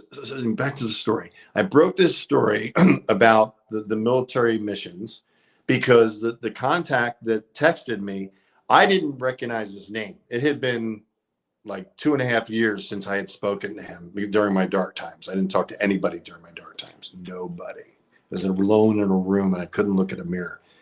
I couldn't talk to anybody. It was horrible. It was a horrible, horrible experience, but God uses everything. And I believe it's now made me so grateful to at least want to get up in the morning that I don't care that I'm making $6 a day while I'm working 9 hours. And I, in my opinion, creating great content. So I texted this guy and I said, thank you so much for sending me the video clip. The video clip I got was raw. Didn't have the blur. And so I saw the raw. I mean, do you follow C-Chan? What do you mean, C-Chan? Do you know about this site, C-Chan, through Telegram? I don't know. Okay, I'll talk to you about that later. So I thanked him. I called him up and thanked him. And he's like, dude, you know me. And I'm like, what do you mean I know you? Because I didn't recognize him by his first name. And he told me who he was. And I was like, holy crap, you're still talking to me. This is so cool. Because I got his personal cell phone number. And the person that gave me the personal cell phone number was not supposed to do that. So that that's almost as good. That's almost as good as getting a Trump coin. Oh. A challenge coin. This is a challenge coin. This one's from the Secret Service, and it's dated. What's really cool about it is it's dated 2021. And then I'm also very proud of this one. I'm showing off right now. My little thing. Look at how cool this is. This is an ICE agent from San Antonio, Texas. Is that cool? That is cool. Oh, dude. You're making me want to ask you my original questions, but we never even got to them. Go ahead and finish because I want to ask you about your time. I want to ask you about your time in DC. All right, I'll finish this story then. So This is the modern story here. This just recently happened. So I do this story. I put it out there. I connect who he is. He connects me to the Air Force. I now understand what's factual. I'm like, I've got a story that nobody in the new media or the mainstream media has, and I know it's a fact. I'm like, holy crap. I got so excited that I put it up so fast. I could have waited an hour, made it better. But I was so excited to share this news. Of course, I thought it was going to just go, like a story that would just take off, which YouTube is not allowing it to happen, or it's happening, and I'm unaware of what my real views are. That's a theory. So I do a search, right? I do a search on I've got 6 different browsers that I use. I like Brave. Brave's a good browser. I use a lot of them that are encrypted and a lot of them that don't have an agenda. Yes, Safari has got an agenda. Obviously, Google Chrome has an agenda. So you're not going to find what you're typically searching for. They're going to steer you in a certain direction. But I could not find any military operation over Gaza. None. So 4 days later, and again, I'm not Tucker Carlson, I'm not Elon Musk, and I'm not self-important, I like to think. But 4 days later, CNN does a military report of a military operation over Gaza for humanitarian aid. 4 days later. So when I saw that article come out, I didn't think that maybe it was a reaction to my video because I got such a small amount of views on it. But I was like, oh crap. Everybody's now going to go watch my video that's 4 days old. I dated it on purpose in the graphics.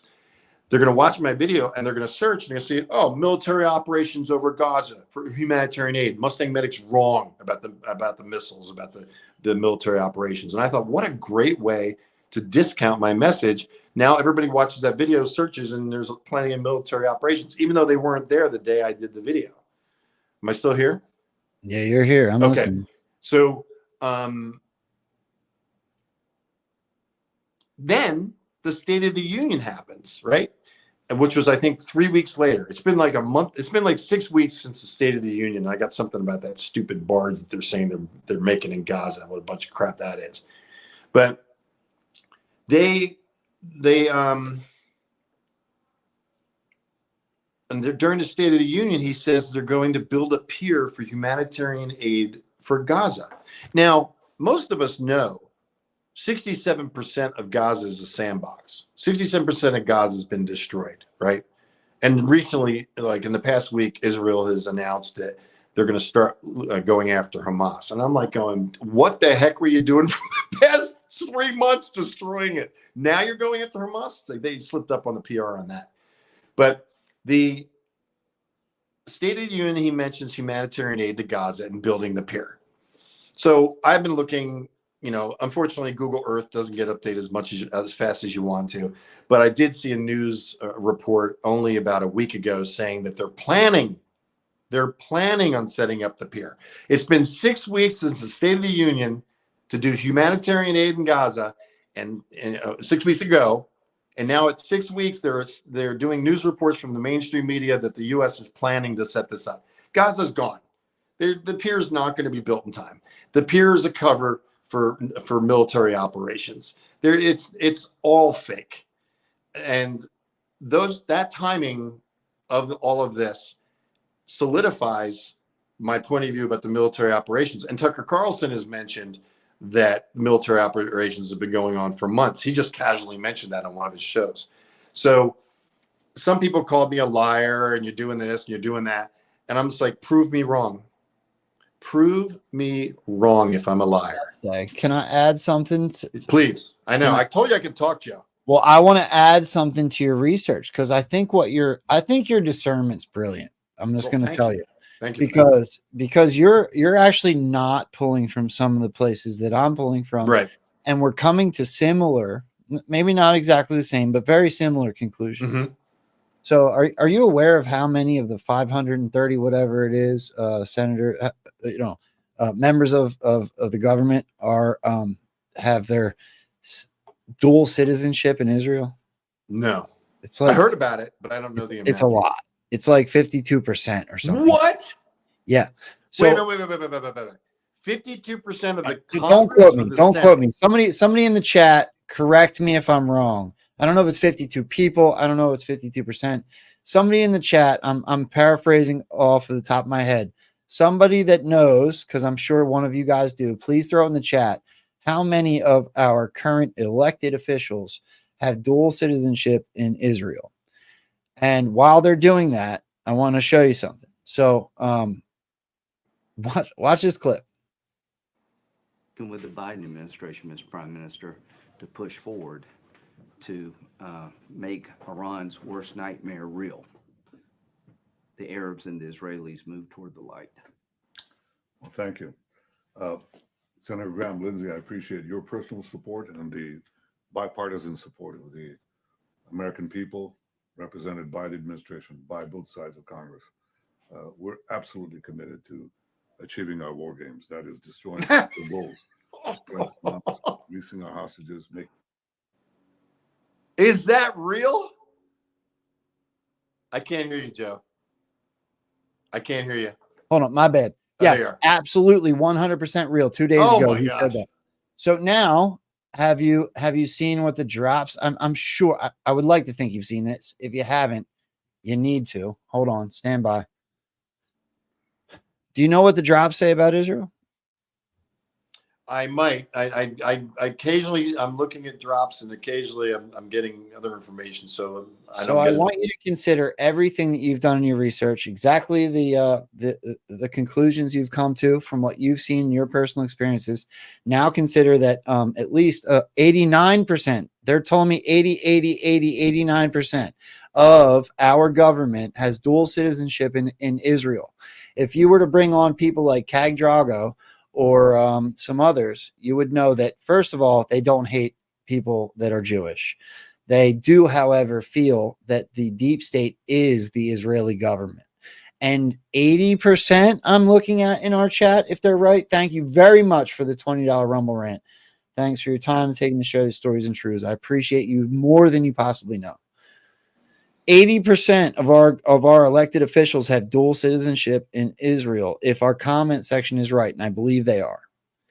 And the drops told us in 2018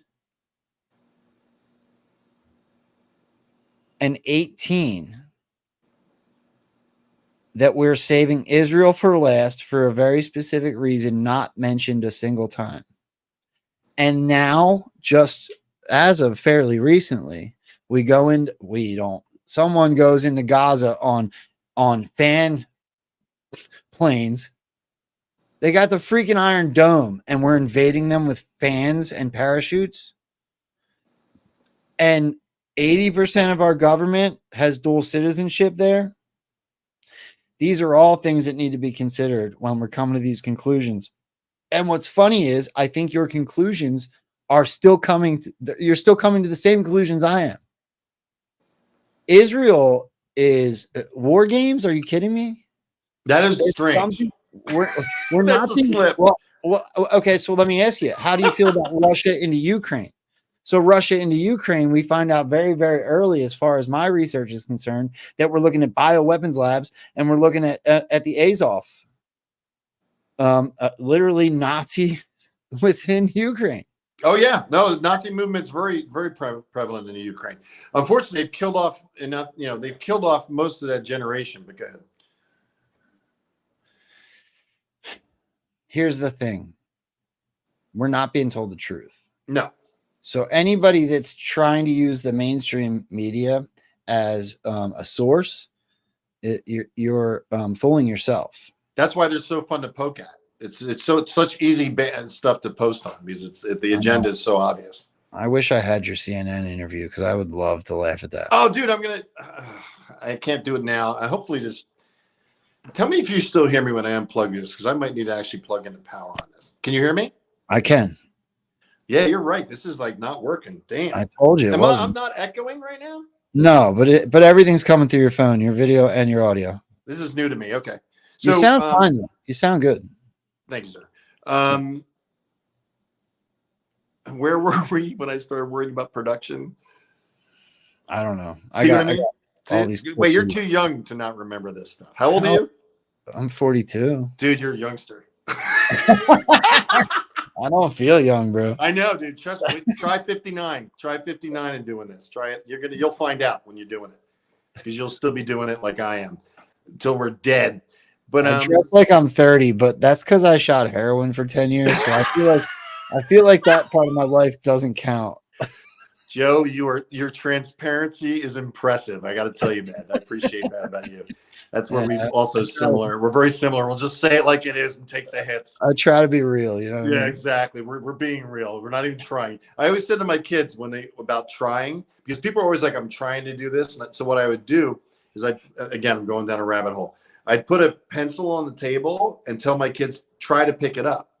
And they look at me and they pick it up and look at me. And I go, no, put it down, put it down. They did this to me in rehab. I said, did they? Yeah. I said, try to pick it up like 3 times. And the light bulb goes off. Trying is not doing. Trying is not doing. Somebody's like, I'll try to call you back. BS. They ain't calling you back. Yep. So anyway, where were we? Do we remember? Israel's fake and gay. I think that's where we were. Actually, with everybody in the chat, they should, hopefully somebody's listening to us talk that they can actually tell me where I was. I can't see the chat, so you'll have to let me know. Well, honestly, Mustang, just so you're aware, there's 1,437 people so far have been watching. There's 300 over on Rumble, and there's a few more over on YouTube. So I'm grateful for every single one. I got to get in character, Joe. Well, hold your Oakleys for a second, because I want to tell everybody, first and foremost, we're grateful that you're here. So here's the best thing you can do to support the show. First thing you can do is just hit the positive affirmation button. The thumbs up if you're on Rumble, thumbs up if you're on YouTube. Hit that like on Twitter. Share it out if you could. Please go follow Mustang Medic. He was out here, boots on the ground, when everybody was just confused and wondering what was going on. And he did the same thing, but except for that, God drove him to go out there and film it for all of us to see.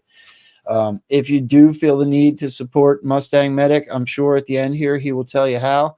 If you feel the need to support this show, obviously Rumble Rants and YouTube's easy, but I did put, for people that are watching this on the replay, I was asked by somebody that only watches on replay to put the Cash App up. So that's what the ticker is about on the bottom. You'll see here to help me fight through the mainstream media. It's Rambo and Frens on Cash App. That QR code in the top right corner is for exactly that. So if you feel the need to, no one is required to support anything. It does cost money to do the show, so I am always super grateful for people that do support. However, you are not required, but I just want to let you know why the ticker's there and why the QR code is there. Somebody asked me that watches replays how they could support, and so they asked me to do that. I thought it was a good idea, so I put it up for everybody that wants to take advantage of it. If you don't, that is okay too. I love y'all, and I hope that you just hit the thumbs up and share the show out. Anyway, that's my spiel there. I like the ticker, man. I don't know how to do the ticker, so I'm sitting there watching this, so you have to tell me. Well, hopefully I can help you and you can help me. Oh, You're definitely. great. We need to help each other. Yeah, you want me to help you right now? What's that? You want me to help you right now? Yeah, what can I do? You should put yourself closer to the camera. You're too small. See how big I am? Yeah, you're big. Yeah, you told me this was casual, so I'm talking production in front of everybody. How am I supposed to show Bob Marley if I know. Well, you can put it next to your head like I put my computer screen next to my head. All right. But I'm just saying, if you get in like this close, because I've done like 8,700 videos, you've already got, looking at the camera, because if you're not looking at the camera and you're talking like this, you're never looking sincere, even if you are sincere. So you're always got your eyes on the camera for eye contact, but you get it close, because then people are like more of an in-your-face conversation. So that's why I crop myself this way. Okay, there. We got production over, Joe. Now everybody can do it. Whoever believes maybe I'll take your advice next time. Maybe. Well, whoever believes Joe's crop's better, that's cool. Whoever believes my crop is better, that's cool too. We all have opinions. You know what I mean? This is my opinion. It doesn't mean it's right. It's an opinion. Okay. I knew it would be fun. I know, but I gotta say it. I gotta say it because you wouldn't. Trust me. I am like, because I've been doing this 4 years, I know when an arrow's being shot at me live while I'm doing it. I'm like, okay, this clip is going to be used against me this way. Let's go with the digital warfare, okay? Okay. Do you want to do that, or do you have a different subject matter you want to focus on? Because we should be taking notes, because I got all kinds of stuff in my head. Well, I mean, here's the cool thing about this show. You instantly, after having a great time with me this time, have an open door policy. So if we could do every 3 weeks or a month, and you want to come back on, you are welcome. So absolutely, and with the size of your audience. Not that people with 500 are important, but when you got to recognize that 110,000 I'm at I'm 135, grateful. bro. You know You what I better mean? respect the number. I'm just kidding. dude, your post about this interview, dude, it got Yeah. like 2,500 likes. I'm like usually averaging, maybe 500. I'm like 2,500 dude. likes in an hour. I'm like, Joe's got an audience, man, that's engaged. He's got an engaged audience and a new audience, because it's important, because my audience, I gained 165,000 followers on YouTube overnight. And then they spiked me and they knocked it down. It went like this. I thought I was going to 1 million. I was watching it at night, 10,000 every 10 minutes. It was blowing my mind. And I'm watching it go up. And then all of a sudden in the algorithm, it goes like boom, straight down. So they stopped it. They stopped it right there. And then it went right back down to the average subscriber count every day. That doesn't happen. It doesn't happen without being controlled by a message. So the message on YouTube is like, forget about it. Mustang. I just made a post the other day, a throwaway post. I talked about this on the show, so I'm going to keep it brief. But I made a throwaway post because I went and saw that Civil War movie. And I you did? I haven't seen that yet. Yeah, don't waste your time. So I put that Civil War movie. I put like it was like it was a throwaway post, but I put it up, and at 500 retweets, it had 2.5 million views. No, that's not real. That's not real. That's the algorithms. That's somebody getting a free commercial off of Joe Rambo's page. My post with you has well over 1,000 retweets, and we're at 600. Does it? Oh, well over. Yeah. That's cool, dude. Hold on. I'll pull it up. I appreciate that. This is what I appreciate about you as we're talking about this, because you're unique, and I'm not. Of course, I'm not going to throw anybody. Hold on, because I pulled up about Alabama for Trump for a reason. This is what is truly the best compliment I believe you can get in this movement. We love you for being real. As long as you don't attack people for no reason, like you have an agenda, as long as you aren't grifting. Thank you. Cindy Sue 60 is now a monthly supporter. Those red castles mean the world to me. Thank you. As long as you're not grifting off of the movement where you're trying to steal money and send it to China on some crypto scam or whatever it is, if your intentions are good and pure, if you believe in freedom, family, friends, saving children, the rest of the conversation is should be something that moves the sticks forward in a positive way. We don't have to agree on everything as long as our goal is the same. Amen.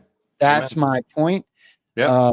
And yes, so our post between you and I with your video is officially up to 636,000 views. What? Yep. Yeah, I'm not used to those numbers, Joe. Here it is right here. So here's your video, 636.9. Wow. And it's got 1.1 thousand likes. So how did that dumb video from the movie get 2.5 million on I get you. 600? Do you see what I'm saying? So we're kind of at the mercy of the algorithms. Yes. I don't know who's in charge of them. I don't know who's paying for them. But I can tell you that my account is at least at the size that I notice. And 1.1 thousand people is double what that movie did. And it got 2.5. Right. I think it's 2.7 million the last I looked. Right. It just doesn't. We can't trust any of the numbers. Yeah. Oh, great. Hang on. This is Arizona right now. Can you hear it? Can you hear the car? I hope I can save this video. Can I hear what? Can you hear the really loud car outside right now? No. Is it a Mustang or a Volkswagen? My microphone's working great. I'm not echoing. No, you sound good. This is so weird. I've been like with this darn microphone and everything. I'm sitting there like doing this and everything. I don't need to do it. Son of a gun. Your videos are so well produced, though. Can I show what it is? Yeah, sure. Can I show the clip that made me notice you 3.5 years ago? Sure. So this is only a quick 14 seconds out of what was, I think, almost a 2-hour video, right? Oh yeah. That's what I can't stand right now, what CNN and everybody's doing with Trump supporters. There's that white van again. There's that military bus. Those white vans. This is amazing. I hope I can save this video. I'll be really bummed. That bus is Danielle, the kind of thank you buses for your they use to donation. bring in illegals in no I man's can't stand land. right now what. Sorry, repeat that. That white bus is what they use. They use the same buses. They go into no man's land between them. There's a rickety Mexican border that's just, you can walk right over it. And then there's our border where Biden stopped all the building of the wall and let the metal rust on the ground. I did a video when I went to McAllen, Texas, a month after he got in office, because the onslaught started the day he got in the inauguration. But there were just a lot of vehicles that were really odd in that 2.5 hours. I think I did 3 live streams because people kept calling me, and one of the Capitol Police asked me my phone number, and I gave my phone number on a live stream to 15,000 people. It's pretty funny. I had 760 text messages when I got back to the hotel at 4 a.m. Well, Mustang, that's what I would like to go before we get out of here. Can we talk about that? Because all right, so here, let me give you a preemptive to my question. I've already said this once or twice, but just to reiterate, I am very much of the mindset that we can't forget what we've watched happen. We have such a tendency to get lost in the current news cycle that like space balloons and shiny things will get us to forget the fact that, like Lady Gaga sang at the inauguration dressed as the Hunger Games, which was absolutely preemptive programming. Right, that the gun salute wasn't correct and not at the right time. It was more of almost a funeral. Right, we've all seen those things, but like we tend to like blow by them because we can't possibly be living in the matrix, except that we are. Right, that's how the information seekers see through that. Right, and that's kind of like how my mind works. So your journey through DC for that year, you were there for a year, right? I started January 6th and I was canceled late October of 2021. First question. If we can get back to the original lineup that I was going to ask you, why did the FBI go to your mom's house? Oh, that's a great story. Okay. On the third day after the January 6th event, the rally, and then also the false flag government operation. 2 FBI agents went there on the 9th to my parents' house. My mother, of course, was as I mentioned, was putting pressure on me. You got to come home. You got to come home. Of course, it's reasonable. I had 2 teenage daughters there. And I get a phone call from my mother, and she says, Will, 2 nice FBI agents just visited our house, and they want to know when you're leaving DC, and they want to talk to you. And I'm like, 2 nice FBI agents? Now, I had been messing with Antifa for those 3 days prior. I would just walk right into an Antifa photo shoot with my Trump flag and my American flag and wearing my barn jacket, my cowboy hat, of course, which made me stick out a lot in DC. I've met 3 people. The whole time I was there, I've met 3 people wearing cowboy hats. Uh-oh. Joe, I got to deal with this, man. I got 20% battery. Hang on a second. Okay. Oh, man. Well, go ahead. Go ahead. What I'll do, I don't like doing this. Take your time. I'm going to play one of your videos while you do all that. right, good. Play one of my videos.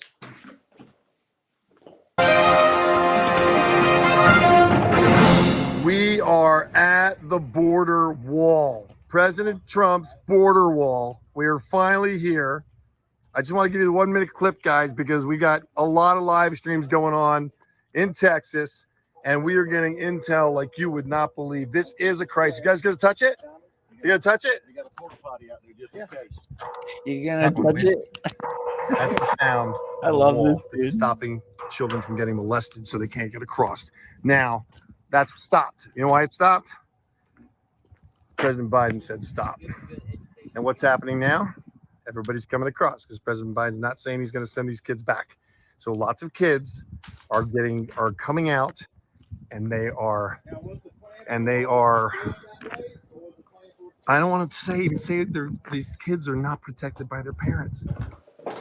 Cartels are using them, and you can only imagine what's happening across the border to our children. Guys, we are in a crisis, and that is symbolic of the Biden administration. Now, hold on, Mustang. Before you go, I want to play one more. Oh, good. I'm still working on this cord. My cord's too short.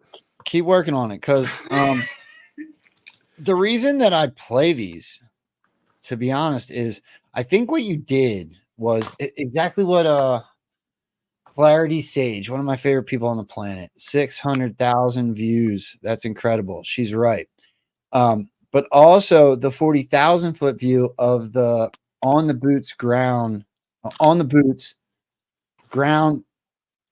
people out filming what was actually happening, because the mainstream was not telling us the truth. And let me see which other one. I have so many of your clips pulled up.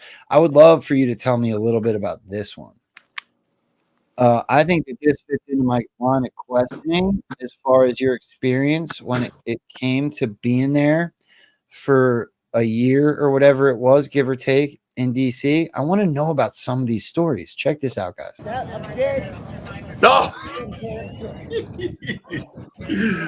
That's a cool one. That one's gonna be fun to share. I don't know where I am in this shot anymore.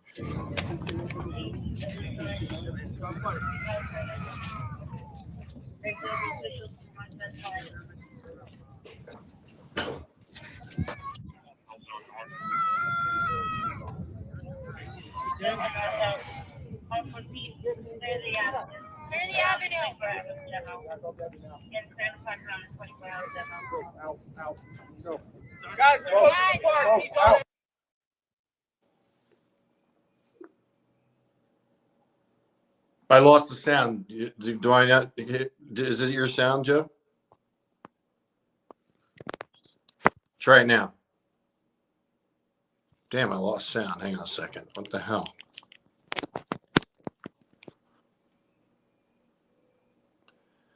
Is this on my end or your end?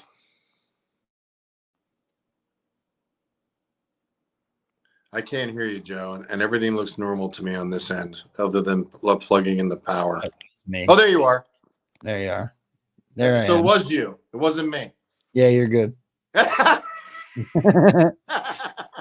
threw you under the bus on that one, man. Yeah, Production that's one. okay. That was me. I was playing your clips. If I play your clips and I don't mute myself, it echoes sometimes. I got So you. I'm having fun with you right now because I'm like I want to say it's not my production mistake since I've made so many on this interview so far. Let's give everybody behind the scenes. Do you know how hard it is to produce and talk and watch the chat and all of these things at once? I'm not CNN. No, and we don't have production crews right now with teleprompters helping us out to look at the camera and have the thoughts that we have because we're getting paid to say what we were supposed to say. No, we have no teleprompters. Joe Rambo's real, Mustang Medic's real, and we're all real trying to find the truth. Yeah. Pamela just became another monthly supporter. The Red Castles are piling up. You guys are blowing my mind with the support. Thank you very, very much, Pamela, for joining the Red Castles. I appreciate you. That's cool. I don't know what Red Castles are, but if it supports you, I'm cool with that. On Rumble, Mustang, Red Castle means monthly supporter. So typically it's like $5, and they give $5 every month. They sign up. Are we on Rumble? Is that the main platform? I go right now. I'm on Rumble. I'm on YouTube, which is brand new. So YouTube's only got about 570 or so subscribers. I have to get to 1,000 before I can attempt to monetize. I can help you with that. I owe that to you. I owe that to you for what you did. I appreciate you. But obviously, I also go on to my Twitter page because that's where I have the 135,000 that I've worked really hard towards. So I do hope that everybody on Twitter goes over to either YouTube or Rumble or both and subscribes and hits the thumbs up, because that is what I'm trying to like support. All of them cost money for anybody that isn't aware. So I work 65, 70 hours a week, swing shift. I run a boiler. We burn trash and we make electricity. It's not glamorous, but it pays the bills. I got my son and 4 kids that aren't mine, except for that they call me dad and I call them children. So they are mine. And 4 dogs and a house and a girl. And so I really do this for free. 4 dogs, a house, and a girl. I have 5 kids, 4 dogs, a house, and mom. Yeah. Oh, got it. Yeah. Okay. Yeah, mom. I meant mom. So I'll tell you, for anybody that doesn't know, for anybody that's here to see Mustang, my story is honestly, Mustang, my son, I lost through addiction. Oh. And so right now I'm in the middle of a court battle to get my son back, right? Everybody that watches this show is already aware of that. And as far as the other 4 children are concerned, and Kim, I was attracted to this family originally because the original stepfather, so the two older children's father, is a deadbeat. I'll just tell it like it is. And the second father of the second two is in prison for raping and molesting one of the older two girls. So that's not a secret either. I've been given permission to talk about that. But when I met her, I didn't necessarily think I wanted to sign up for 4 children that weren't mine. However, with what we do in this movement and where I came from, I felt like they needed me just as much as I needed them, because I lost my family, and they were affected by something I stand up wholeheartedly against, which is abuse of children. And so it was kind of like through prayer and meditation, it was like a God moment. It was like, this is your time to step up and make up for all of your shortcomings. And so I did. And I'm grateful for it. It's a lot. It's not easy. When you go from being somebody that was living on the streets, I mean, I ruined my credit 2 times over. I can't tell you how many cars I lost. I can't tell you how many times I've been in jail. I was extradited across the country one time through the Fed, 7 weeks, 7 prisons. I met the Bundys. I don't know if you remember. Do you remember the Bundys? They stood up against the feds, and I met them. I met some of their crew in jail. Wow. It's a long story. I think someday I might write a book, but that's where I'm at with the process now. Is I am the head of a household that it's like the Bundys. The Bundys. It's kind of like the Brady Bunch. If the Brady Bunch was full of just like tons of damage, you know what I mean? so that's where we're at, and we're all doing great. The daughter that I spoke of is on her way to West Virginia. Mom graduated summa cum laude from Drexel in Pennsylvania. My son is the best player on his lacrosse team, and he's doing really well in school. He's gotten progressively better through the last 3 marking periods, and I think he's doing even better this last one as he's become used to his environment.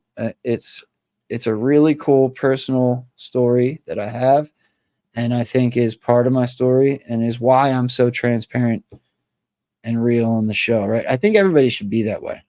I think telling our stories attracts people that have been through a lot, and it starts conversations on how we can combat all the crap that we've been through. Can I interject on something? Please.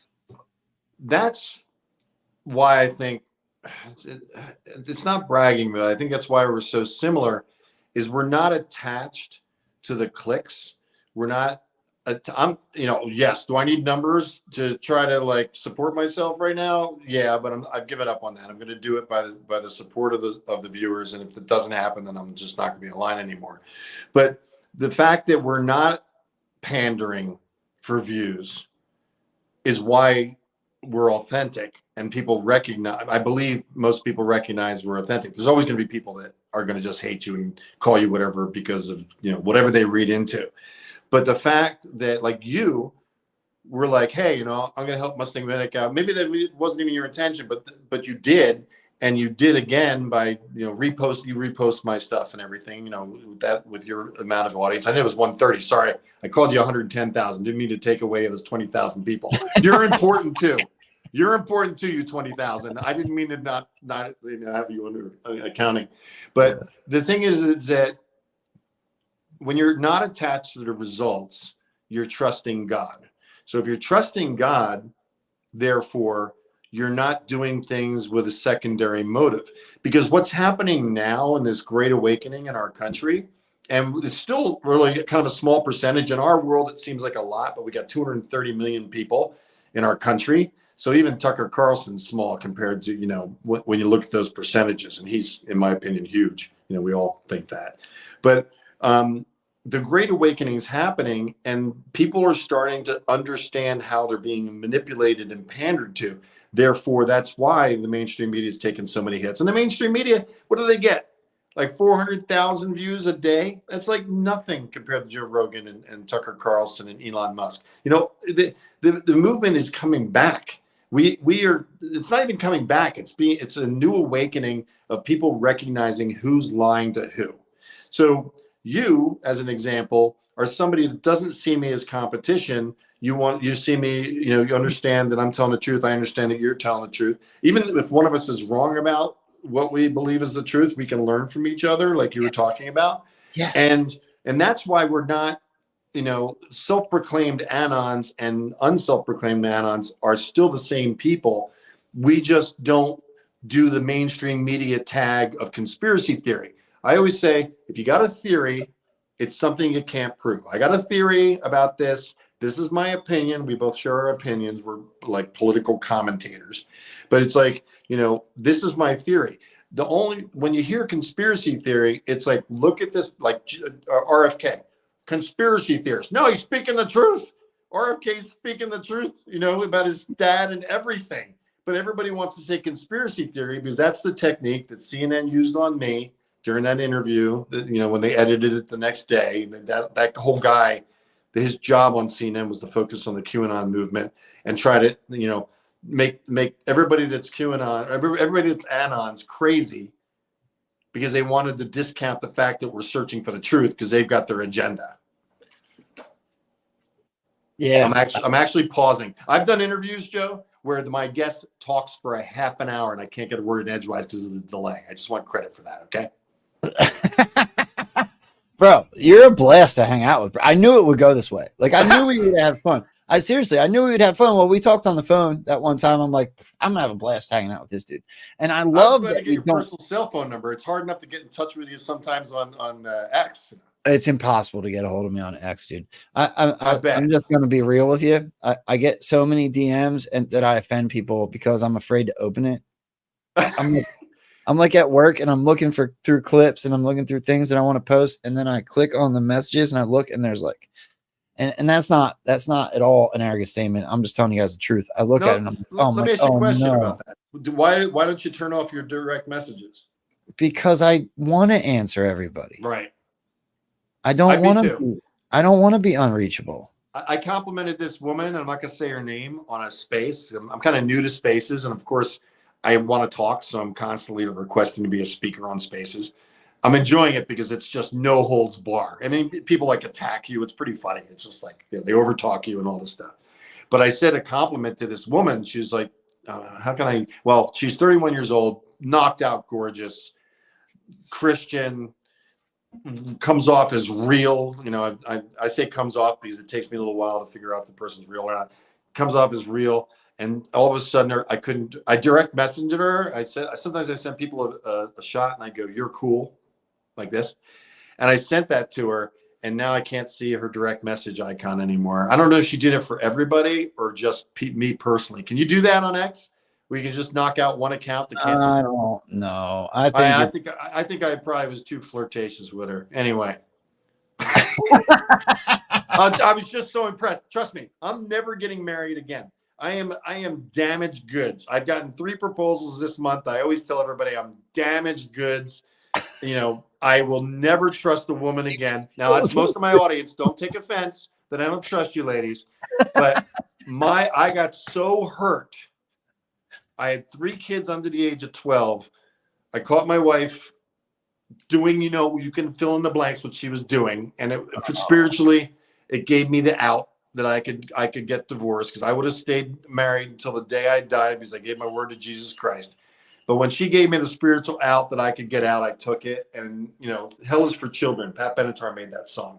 Well, that part of the story breaks my heart, but I think I don't want to cry. Okay. Cause I hate getting my feelings hurt too. I think that led you into your thing in DC, right? Well, it helped it because I wasn't married and my kids were, you know, I was divorced for a good 3 or 4 years. So I never got my son back. He's 20.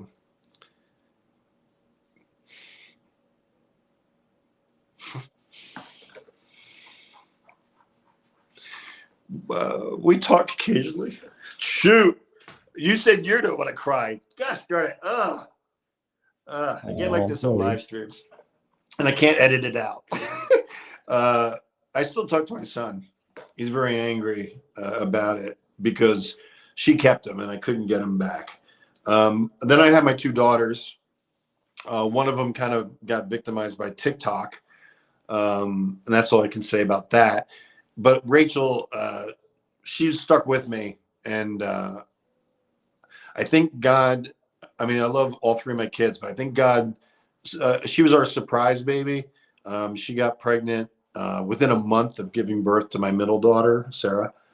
And I think God gave me her as a gift for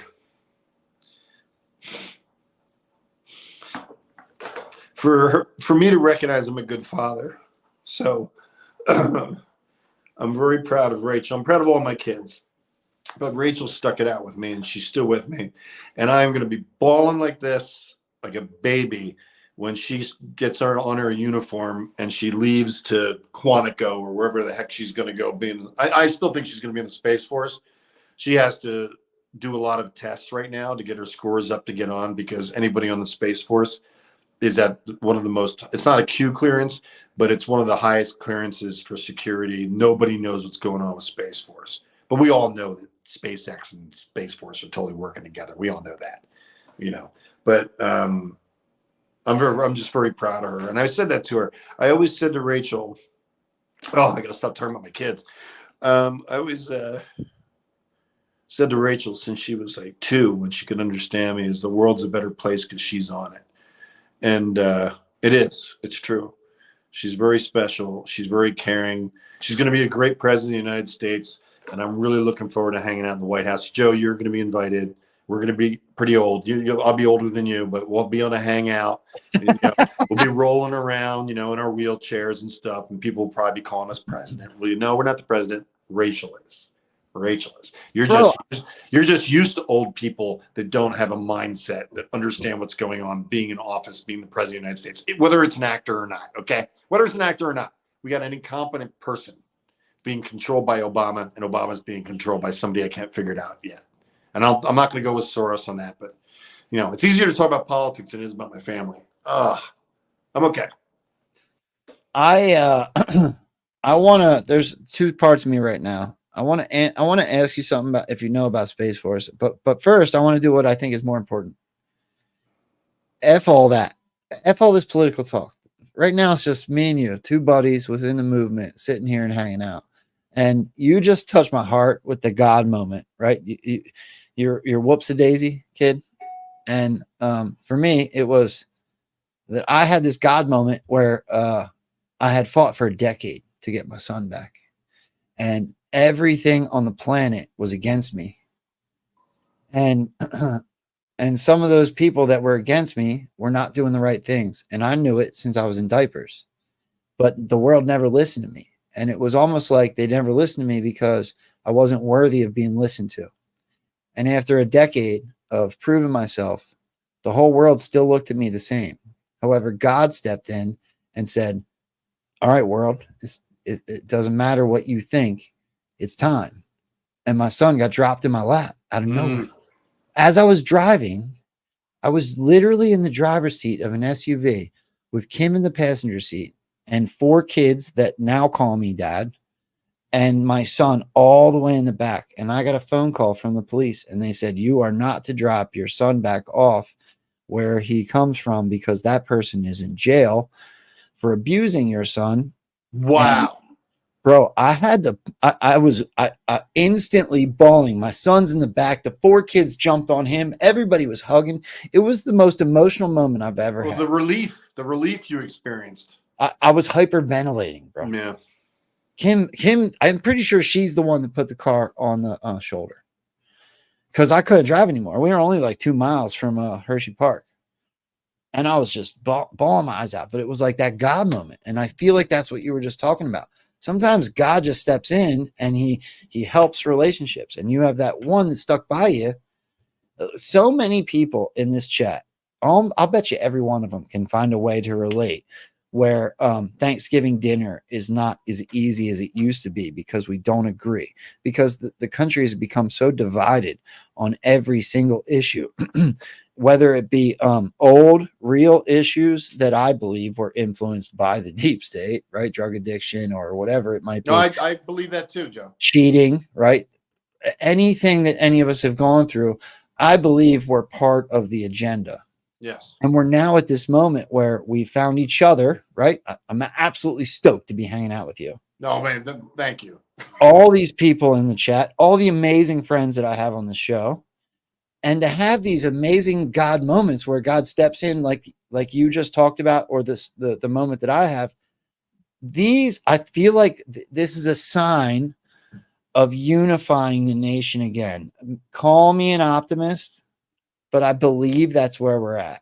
I think that we will find a way to be able to sit around a Thanksgiving table again and debate the issues with respect and love like our forefathers did. I truly believe that's the goal. Yeah, and I think that's going to happen because the blessings and the persecution. So we're under a heavy persecution right now with suppression of speech. We have to be careful in this digital age. Most of our communication now like this is through digital.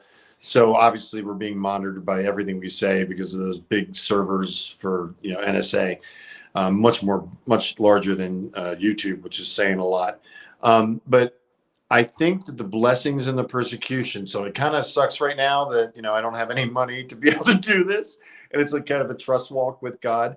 Because I salute you for working and then doing what you're doing. You have probably less sleeping time than I do because I'm still doing this full time, thank God. But it's a trust walk with God. God is like, are you going to serve me? Are you going to be a witness to me? Are you going to hide the fact that you know me? And for those that aren't going to hide that fact, for those of them that are going to prioritize God over money, over influence, over friends, he rewards that. He will. We serve a jealous God, and he wants to see us recognizing him, and it gives him great joy when we share our beliefs about Christ and the guidance. I know it gives him pleasure to do that. We can't do it with the motivation to manipulate God because we can't manipulate God. So we just have to humble ourselves and recognize this creator that created the atom, which, that's everything, knows us, is listening to us, is omnipresent, is dealing with you, the atheist that's watching this right now, even though you don't recognize God. God is actually in your life. You just don't see him yet. It's not arrogance what I'm saying. It's my faith and my beliefs that God has you. Even when you don't believe, you just have to choose to believe in the end game because it's really important. For eternity is a real thing. You know what I mean? And you don't want to mess up and not and have a sucky eternity because you didn't recognize this God. This is what I want to do, Joe, real quick. This is what I always say to people, and this is actually how I came to Christ, because I became a believer when I was 29. I was in Philadelphia. I was working for advertising agency. I had my own advertising agency. I had $250,000 in the bank. I didn't need money. I had a fancy Harley Davidson. I was dating a bunch of women, and I was not saved. Not saved. And again, blessing in the persecution. I fell into a depression. It's part of the bipolar thing. I fell into a depression. Looked in the mirror, said, how can people be happy when they work full-time all their lives? They take a 2-week vacation, they go back to work, and then they just clean up the house on the weekends. I saw no purpose in that. It's just, there's people that I'm a little bit envious of that are comfortable in that lifestyle. And there's nothing wrong with that lifestyle. That's their place to be. They might just can be completely focused on their family, or, their job is something that's not, they're satisfied with. That's, I'm a little envious of that point of view, because the point of view that probably you and I have is it's kind of risky because you're running out of time and you have to do this trust walk when it's not always obvious that you're going to even be online by tomorrow. This channel could go down tomorrow. We don't know that. I've had 2 of them right there. But this is what I say to the non-believer that was said to me. Pray to a God that you don't know exists and do it for 1 minute a day. Just say, God, I just saw this guy with a cowboy hat on saying I should do this, so I'm going to try it, but I don't think you exist. and have a conversation with God about what your desires are and that you would like to know if he's real. And do that for 7 days straight, 1 minute. It's in the morning or it's at night. Say it out loud, proclaim it. Go in your private space. People don't have to listen to you praying or anything. People that pray in front of other people, that talk to other people, are manipulating the prayer and the people around them, and it's not of God. When you're having a real heart-to-heart conversation with God, you don't need anybody to listen for acceptance. It's all about you and God. So do that for 7 days, and then see if you start to see things that happen that are not by chance, that are actually like, that's what happened with me. I was like, so many things happened. And it's not that when you're a Christian, all of a sudden all your prayers are answered. But when you're a new person seeking, he tends to work really fast in your life with answered prayer, if they're prayers that are, good prayers, not doing something that's evil or whatever. And I just invite your audience that is a non-believer to do that exercise. And, what are you wasting? 7 minutes of your time over a week. It's worth a shot. Give it a shot. You don't have to be in control of everything you're doing. You can sometimes let go and let God, and it gives you peace. 100%. And you are getting nothing but positive feedback from the chat. I want to thank American Patriot 1776 for the $2 Rumble rant. God bless you, Joe and Mustang. Where we go one, we go all. Mustang, I think those moments in shows like these that like aren't preempted or aren't planned are the most important. I do want to say we're a little over what I wanted to do, but I could hang out for another 20 minutes or so. Do you want to maybe give us just a little bit of your experience on what happened? Like I know, I don't know if everybody else is aware of this, but you were kind of driven by God to just go show up and start filming. When did you go there? At the January 6th? I got there. I got there the day I picked up somebody at the airport from California, and she and I went in, got there in the morning, about 8 in the morning, and then parked near the hotel that we were staying at, which is 5 minutes away from the Capitol, and then walked to the White House, to the Ellipse, and then just got packed in like sardines. I was glad when the speech was over because it was dangerous. I'm an EMT firefighter. I'm still certified as a firefighter. I was once a firefighter, always a firefighter, PAC certified in Jersey. EMTs, your certification ends if you don't renew it. So I'm no longer a certified EMT. And we had 3 medical emergencies that I had to grab onto. Are we that close together now? What? I'm still thinking you're Texas. Are you Northeast? I'm in Arizona, man. Okay. I'm everywhere. Right. I'm on location in Arizona. Where are those fireworks, man? I can't get those fireworks to work again. But I ended up in Arizona. That's another story. And I'm planning on being back in DC. Not because I know the views will be better if I'm boots on the ground in DC. Everybody wants to see what's going on. There's the Washington Monument. 666 feet from point to base. Things that make you go, It's actually, I did an interview with Jamie Walden, and he talks about how DC is set up as a satanic space. It's really powerful. It's on my playlists on YouTube, Mustang Medic YouTube. Just search Mustang Medic. Search Mustang Medic one word, because the algorithms now are not giving. If you search Mustang Medic, it doesn't give you a Mustang Medic option on YouTube to find me. So that's another interesting gift from YouTube about trying to not get me views for whatever reason. Where was I, Joe? Oh, we're talking about. Well, I want to hear some of your story. Like, I just want to hear. I want to hear an overview of your experience in your time in DC. Like, what drew you to stay? What you saw when you were there? Any maybe a mind blowing story, your favorite story or something. Well, how long have we gone so far? A little over 2 hours. No, you're lying to me.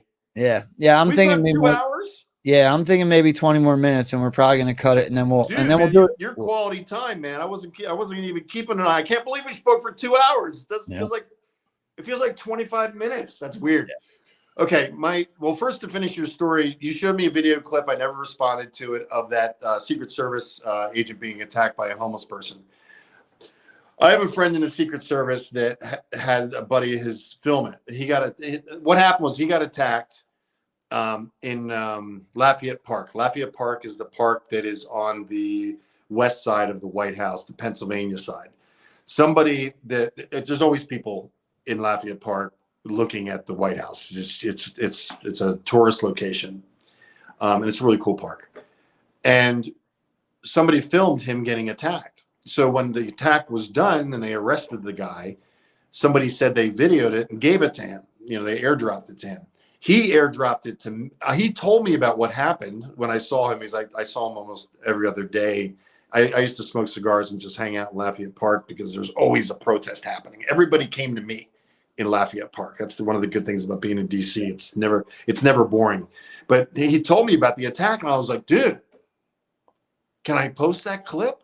So he airdropped it to me, and I posted it. People, I've had all kinds of theories about it. It was simply a homeless guy attacking there's two different types of secret police or Secret Service. There's Secret Service that wear the suits that are in with the president in the limos to the jets, going to the foreign locations. And then there's the Secret Service uniform division, and they're all the Secret Service that surround the White House. The White House monitors probably at least 6 blocks out with cameras, so they know if your car is even within 6 blocks of the White House, they know who you are. The reason, and to finish my story with the FBI, I never got to that. I can't believe we talked this long. The FBI came to my parents' house. My mom tells me that they want to know when I'm leaving. They want to talk to me. So I asked for a business card. She said no.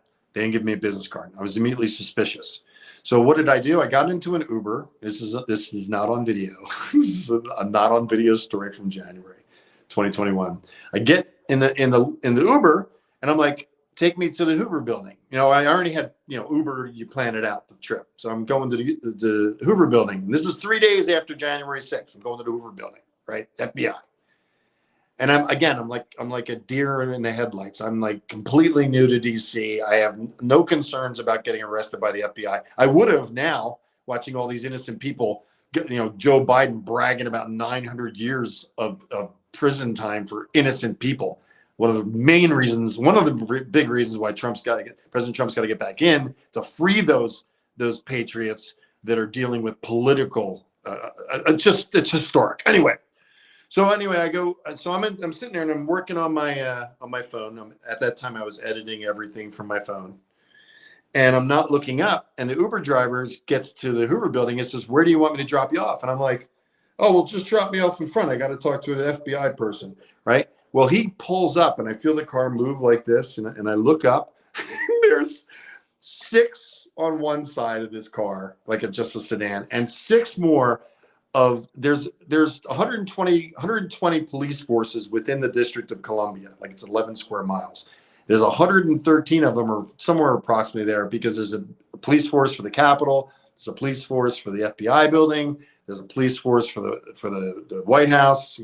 Everybody's got a police force. Well, these were the FBI police, gunned up, black outfits, vests, rifle in their chest, strapped. They weren't holding the rifles, but they were strapped to their chest. And I was like, oh crap, what have I done? the Uber driver's like shaking. He's terrified, right? And I'm like, they said, don't get out of the car. I'm like, okay. I rolled the window down, and they're like, can I see your ID? What are you here for? I said, well, the FBI went to my parents' house, and they told me you guys wanted to talk to me, so I'm here to talk to you. I didn't know who to call. And they're looking at me cross-eyed like, this is kind of weird. And they take I get my ID out, they look at it, they hand it back to me, I put it in one of my pockets, and then they say I can get out of the car. The Uber driver takes off, right? Gets out of there quick. So now I'm standing with all these guys. There's like 6 or 7 of them still around. The other ones were walking around after they realized I'm like a non-threat. And he asked me for my ID again, and I can't find it, right? I'm standing in front of the Hoover Building talking to 2 FBI agents in suits. I got a bunch of FBI police around me, and I can't find my ID. So I'm getting anxiety. I'm like, I'm going to get my ass arrested because I don't have ID. It's 3 days after January 6th, and I'm at the FBI building saying I want to talk to an FBI agent. Well, the guy says, calm down, just relax. He calms me down. I get the ID out. I find it. I had like 20 pockets in the jacket. It took me forever. I got it. And they said, you know, hold on here. So they left me with the FBI police. They walked over to a black Suburban, of course, because that's what everybody has in DC. They walk over to a black Suburban that was about 50 or 60 feet away from me. I had no way I could hear them. And they've got my New Jersey driver's license and they're running a check on me. I got no issues. I got nothing in my background that's going to get me arrested. So I'm like, yeah, check me out. I want you guys to know I exist. So you stop asking me for my ID. I had my ID checked by the FBI at least 7 times while I was in DC during that time period, which is cool. I've got funny stories about talking to them too, because I joke around with them when they're checking me out, because at the time, I had no fear of the FBI. Now with them arresting, you know, independent journalists and what they did to the J6ers, it's a concern for all of us, for you, for me. We never know when we're going to hear, get out! You know, we never know when that's going to happen. So they come back to me and they said, they confirmed, yes, they were our FBI agents, because I told them I was worried they were Antifa dressing up as FBI agents, which is kind of far-fetched, but I didn't know what to think. And they said it was. And I go, well, what's the reason that you're looking into me for? Why did you send FBI agents 2 hours away when you know I'm at the hotel 5 minutes away? You know, they got facial recognition. They check your finances. They know everything about you when you become a person of interest. And I was a person of interest. So they said to me, we don't know, but we'll give you a call. And I was like, do you have a card? They gave me one of his cards. He says, but this number is not going to get you the information. We're going to call you. So I left and did a video. I just met with the FBI. I'm not one of those people that's like one of those constitutionalists. It's just like, it's my right to video your face right now. You can't stop me. You know, I'm not one of those people. I show respect to everybody that's in uniform, police, FBI, Secret Service, and it's helped me out a lot, because it's gotten me into relationships where I get a lot of inside information because I treat people that way. That's one of the benefits of keeping confidences, like we talked about. And I leave. I get a phone call. This blew my mind. The FBI, and I still have this recording to today. I have not played it because I really don't want to poke the bear, but I have it in case I'm ever cornered and somebody thinks this is a lie. They left a voicemail for me saying that they are monitoring my channel. Reason they investigated me is because somebody called me in as a suspicious person, because I was doing videos with a cowboy hat on, walking around DC since January. They knew I got there January 6th, of course. All they had to do was look at my credit card receipts, because I was paying the credit card I wasn't paying cash, obviously. Oh, and I got something else. We probably won't have time to cover that. Make notes. We'll do in the next interview about Antifa going into my hotel without ID and without paying and being put into the hotel. I witnessed that. We won't have a shortage of things to talk about, bud. No joke. So anyway, to finish the story, they left the recording. Right? And I thought to myself, you know, okay, they were sloppy enough. He's an FBI agent, right? He knows he's leaving a recording for me. So he chose to be recorded because he left the voicemail. An FBI agent. That blew my mind. I was very happy to have that. When I figured out, I didn't know how I could like save voicemails to a digital file. I figured that out. Very excited. And the FBI probably, you know, to finish the story, they probably talked to me about 5 or 6 more times. They would pull up when I'm filming something that was really unusual. Like there was this trailer by Union Station, which is right next to the Capitol building. It's like kind of facing it. And they had this device that was about 80 feet wide by 60 feet tall, wrapped in canvas, and it looked like a big triangle. And it was aimed at the Capitol building, and it was towed there because it was still on a trailer, but it wasn't connected to any military vehicle or anything. And I'm filming that, like, what the heck is this, right? So I did like a 360 all the way around to get people a perspective of where it is, and I'm bringing it back. And as I'm filming it, I can see in the corner of my eye, it was a white Suburban this time, a white Suburban stop, and 2 guys getting out of the car in my car. They're walking towards me, right? They're a good like 100 feet away, and they're walking towards me. So I'm still talking and videoing with my peripheral vision, watching them walking up to me. And I ended the video, cut it, and I looked at them and I said, "You guys are here for me, aren't you?" And they're like, "Yeah, we are." And I was like, "Okay." Now there was 2 FBI agents and one was looking like really wrinkly. He was kind of a small guy. You know, it looked like he was just like 70 or 80 years old, but he looked like he was in shape. You know, it didn't look. He looked young, but he looked old. And we'll finish with this, Joe. We'll finish with this little story. And I looked at him. And I looked at his partner. They checked my ID. They took it. One of them walked away. The other one stayed with me. Small talk again, like I did with the FBI police over there. I talked to everybody. Doesn't matter. I mean, don't get me wrong. I'd be a little starstruck if I actually spoke directly to President Trump. I'm like one step away from that right now with my connections with Roger Stone. But I talk to everybody equally. If you're homeless, I've been homeless. If you're pretty well off, I've been pretty well off. I've experienced all of this stuff in my lifetime. So it's trained me, and it's God walking before me and before you, giving us these experiences to give us compassion. Because you can have compassion for somebody, that means you've experienced what they've experienced, like I've experienced what you've experienced. And you can have empathy for a person. Empathy is when you care for them, you're sad for them, like a person that's depressed, but you've never experienced depression. So it's empathy. I feel for you, I feel bad for you, but compassion is when you actually have experienced it. Anyway, back to the story. So I'm sitting there talking to these two FBI agents. They come back, give me my license. I had been checked like 4 times by then. I just took it back and I was laughing. And the Capitol Police too, they've checked me like 12 times. And I kept telling them, well, take my ID. I want you to know who I am. So as the checks went on while I was in DC for 9 months, they got faster and faster because they weren't able to file on me. They're like, oh yeah, it's that cowboy hat guy that takes all the videos, you know. So I said to the FBI agent that looked really old, you know, as they were like, they chatted with me after they checked me out. We talked for like another 10 minutes, which I appreciated their time. And I asked him, I said, I go, how old are you, right? And his partner's looking at him, and he looks at me, he goes, I'm 40. And I looked at him, and he looked at me, and I said, it must be the cowboy hat. Because he knew I was 59 or 56 at the time. And his partner busted out laughing. He's like, he's trying not to laugh. He's like totally busted the FBI agent that he looks way older than he was. That was some of the moments that were off video. Your boy Death said, well, if you're riding an electric scooter with a cowboy hat, that's suspicious. Just saying. Oh, don't forget the kilt. Don't forget the kilt I was wearing.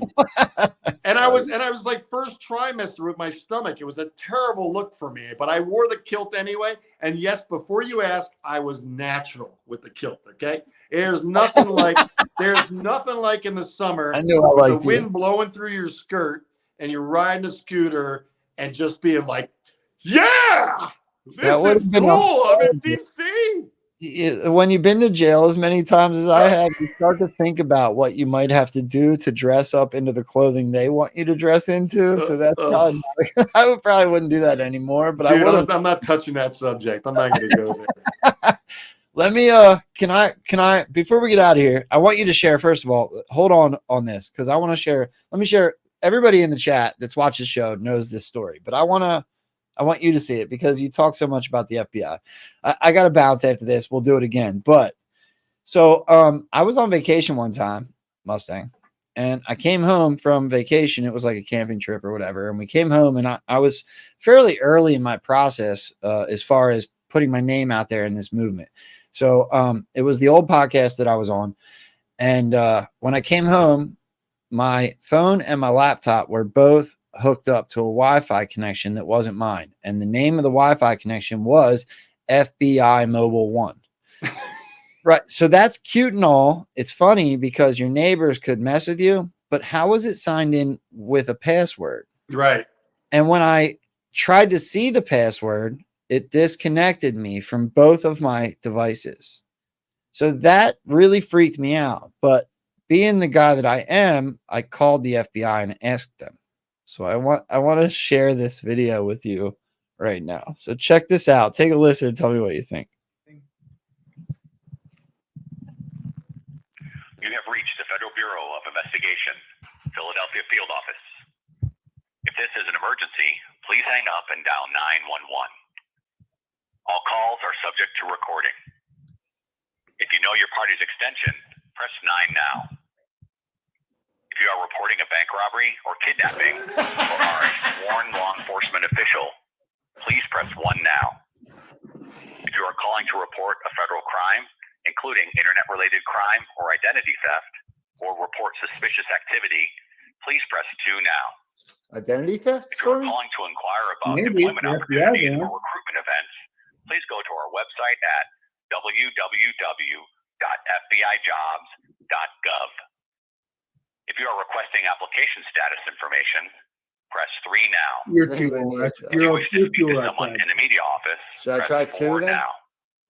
All other callers, please stay on the line, and the next operator will assist you. We'll try that.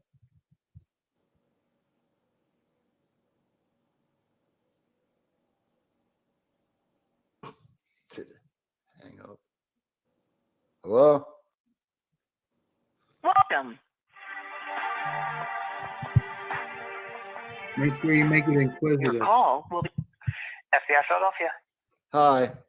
My name is Joe. Who am I speaking with? I'm actually not at liberty to say my name. I'm not at liberty to say my name. All right. Well, I just have a quick question. That's interesting, the name thing. So I came home the other day and my phone and my laptop were both hooked up to a Wi-Fi connection that's not mine. And the name of it was FBI Mobile One. And it was signed in with a password.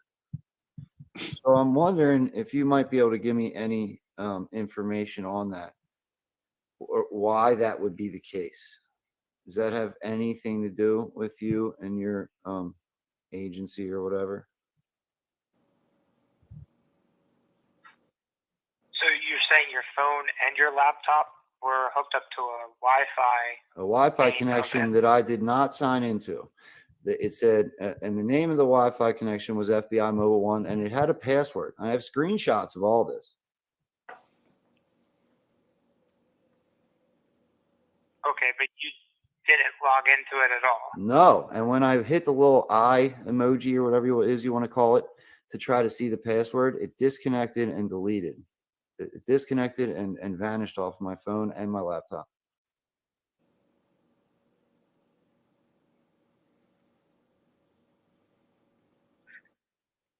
Gotcha, okay. So you have any idea why that might have happened?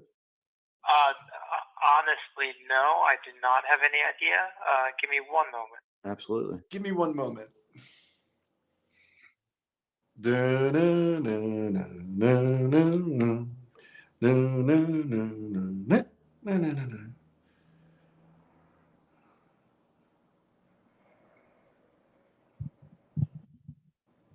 All right, it's on mute. What should I do? It's definitely a valid question, but Right? It's just got real. yeah, he got super weird. You it might be worth hanging up.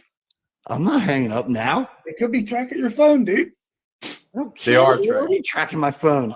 So I'm not sure why it would come back to that. It's possible that somebody set it to that name randomly. So I don't know your name, or I would say it out of respect, but you're not at liberty. So why would it be signed in with a password? That I don't know. Do you see what I'm saying? This isn't like my neighbor's playing a joke and it says FBI van, and there's because they're messing with people. I have screenshots, and it's literally signed in with a password that's like 23 characters long. And when I tried to see it, it deleted and disconnected from both my phone and my laptop. Okay. Well, if you want to make a report with us, what you could do is go onto our website. It's www.ic3.gov.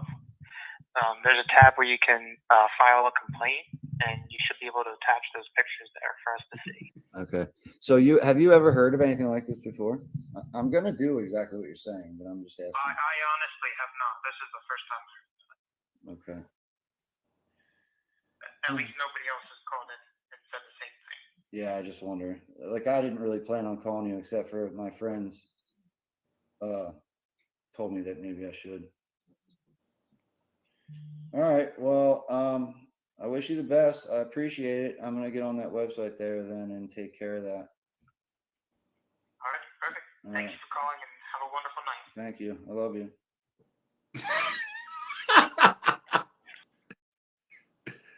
I love you. I love you. Thank you, FBI. Thank you, FBI, for lying to me. I love you. Just like my ex-wife. Who do you know that's told the FBI they love them? Yeah, that's the first. I never said I loved them. I never said it. Oh, that's so great. funny. Yeah, that was real. Yeah, that was completely real. Actually, that doesn't surprise me at all. The workarounds that they use is just kind of comical that they think they can still get away with it. Yeah. That was I never. The only thing I wish I would have done different on that phone call is, in hindsight, now that I've watched it 4 million times, right? I wish I would have asked him for the password to the Wi-Fi so I could. Yeah. Hey, if you don't mind, even though it's not real, do you mind giving me the password? He might slip and still be like, "Oh yeah." I know you're not at liberty and all. Exactly. I've talked to numerous people that can't tell me their identity. I'm like, okay, I'm not at liberty to say whatever, dude. I'm going to use that in one of my posts on X tonight, because what I do is I always say, like, if it's something it's like totally inappropriate that a Christian shouldn't comment on, right? Since I want to comment on it anyway, I just say my advisors have told me to just use 2 words to reply to this post, and then I write no comment. And everybody knows what I'm saying. You know what I mean? By what the subject matter is. Well, it's been really great talking to you, Joe. Yeah, why don't you do this? Take a minute and please let everyone know where they can find you. And then when we're done this, sometime I'm gonna have to run right when we're done, but I will get back with you. Text me or whatever, and we'll figure out a time to do this again, because I have a feeling you and I could probably hang out for. Yeah, we could definitely do that. And you're gonna have to use this clip later, because at this point, at 2 hours and 20 minutes, everybody's gotten busy. And it's just you and me talking to each other The right now. numbers have done nothing but go up. You're kidding. Yeah, it's because it's a midday show, I think. That's cool. So people come in as they can. I'm going to ask them all to hit the thumbs up when you're done telling us about the where they can find you. So okay. Oh, cool. Well, I just got a push alert since I'm talking on my actual phone that I use for my Amazon packages being delivered. Okay. Keeping it real over here at Joe Rambo and Mustang Medic. Okay, the way to get in touch with me, first of all, and this is the most important thing, because sometimes my social media accounts go down for some reason. Some come back, some don't. I can go on to the list of all the ones that never came back, but I started a new account. It's not going to go there. You go to realmustangmedic.com. Real, R-E-A-L, Mustang, M-U-S-T-A-N-G, Medic, MEDIC.com. That has all my links. It's got it's set up like an American flag. It loads really fast. I have somebody from Telegram who I still don't know who he is, but I've been in a relationship with him for 3 years. Never seen his face. He's designed my website. He grabbed my name, Mustang Medic, on Twitter, on Telegram for me while I was doing the videos of the buses. Gave it to me, didn't extort me, and that's a whole other story. That's really funny, but great guy. And the website's designed really well. It's like an American flag. The last blue button is you can donate to me, and it shows about 6 different portals on how you can donate, so I can keep doing this. And then with X, it's Mustang Medic X. With YouTube, it's Mustang Medic. And then Real Mustang Medic, because they closed down my Facebook account. My new one's Real Mustang Medic, and also my Instagram account that got closed down. That was a hit. And then I'm on TikTok. I got like 26,000 people on TikTok. I got like 159,000 on YouTube. Not that means anything. And I think I probably passed 6,200 now after talking to you for 2.5 hours, which again, thank you for your support. We are the people that are willing. Joe's willing to do this. He's willing to share other people that he believes in. He doesn't see me as competition. He sees me as like him, as a truth seeker. Those of you that see each other as competition and you're worried about, talking about another channel like Joe's and you're going to lose viewers, let that go. It is not a competition.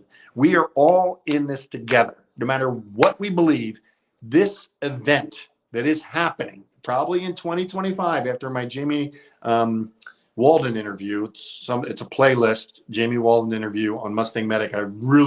You'll love it, Joe. If you haven't seen the interviews with him, he's amazing and he's credible, and it's right along the lines of what you're talking about. It's World War III in 2025. He's convinced that it's going to happen. He's believable, and you have to discern for yourself. Because when I do interviews, similar to you do interviews, I let the person talk.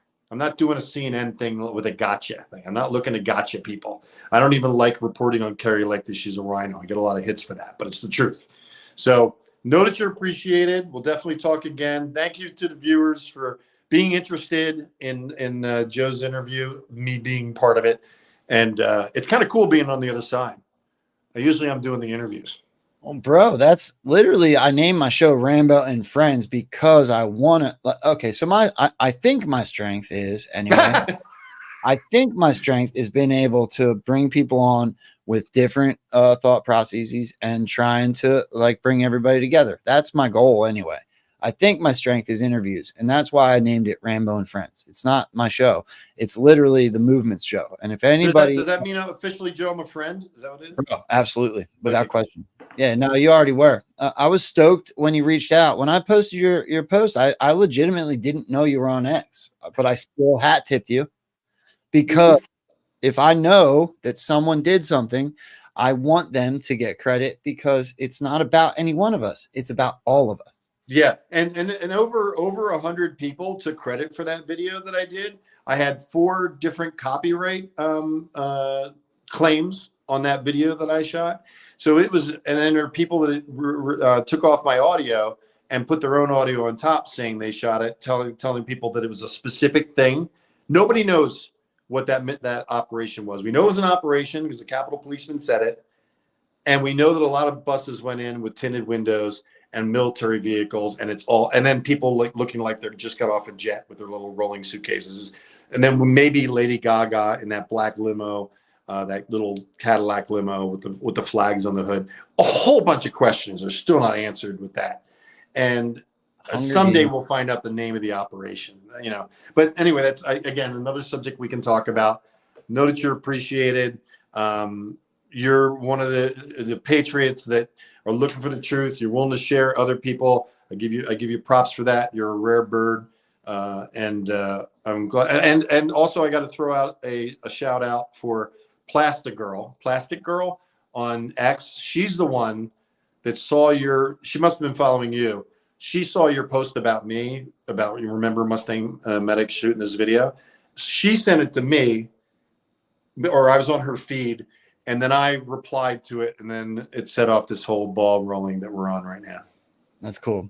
Yeah. Big shout out to that girl. Thank you very much, Dan. Plastic Girl. So I know the name of the operation, though, Mustang. Tell me. Q. I'm just saying.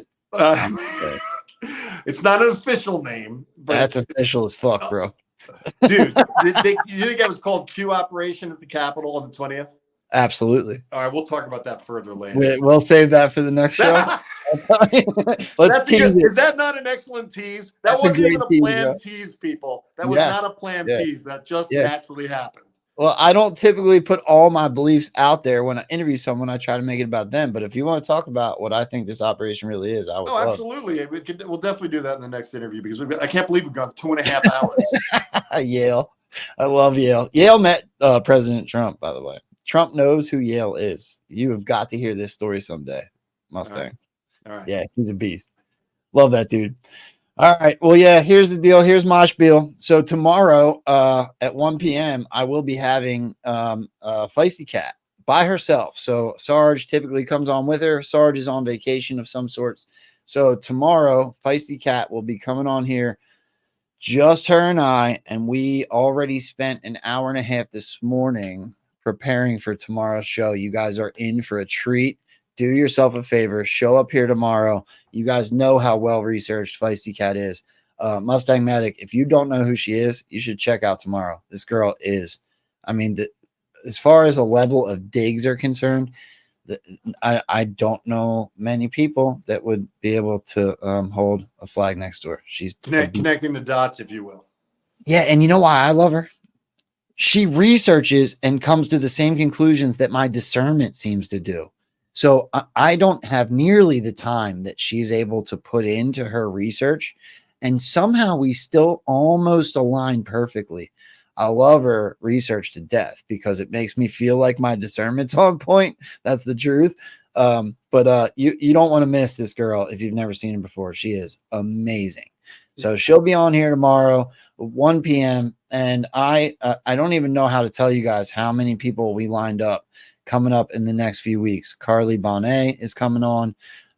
The other names I don't want to necessarily say yet. Enoch will be back. There's tons and tons of great people coming on Rambo and Friends. Hang in there. Watch my Telegram, watch my Twitter, and watch the True Social. I will let you guys all know when they are coming as I'm trying to work out the schedules. I hope to have at least 1 or 2 more ironed out by tomorrow. If you could on the way out, the most important thing to me, as I keep hinting at, is hit that thumbs up and share the show out. I want to thank you very, very much to everyone that supported the show and became a Red Castle. If you guys are over on Twitter, please share the show out. And please, even if you don't watch, it is a huge help to just sign into one of those other platforms. If you're on there once in a while and just hit the positive affirmation, it means the world to me. Please go follow Mustang Medic at Mustang Medic X on X, the new account. And I'm happy to be a part of watching that account grow, brother. So we appreciate you. You're a big part of it. All that hard work you did back then, did you realize that when we were going into the precipice of this operation that you would get the recognition again? It's really cool. It is cool. And again, it's another subject we could go much longer on. Well, that's each individual is so important in the whole encapsulated picture of this. And you're one of those guys. Oh, thank you. There was a handful of all of you that were boots on the ground out there videotaping and filming you and Nancy Drew and there was a couple others. You guys were all so important to us. You were. Anons, Patriots alike, everybody that MAGA, everybody. We all saw your videos. Yeah, So well, I give all glory to God because it was motivated by him. It wasn't. I was just following what he was telling me to do. So cool. I don't know if you even realize how cool that is as a fan. So thank you.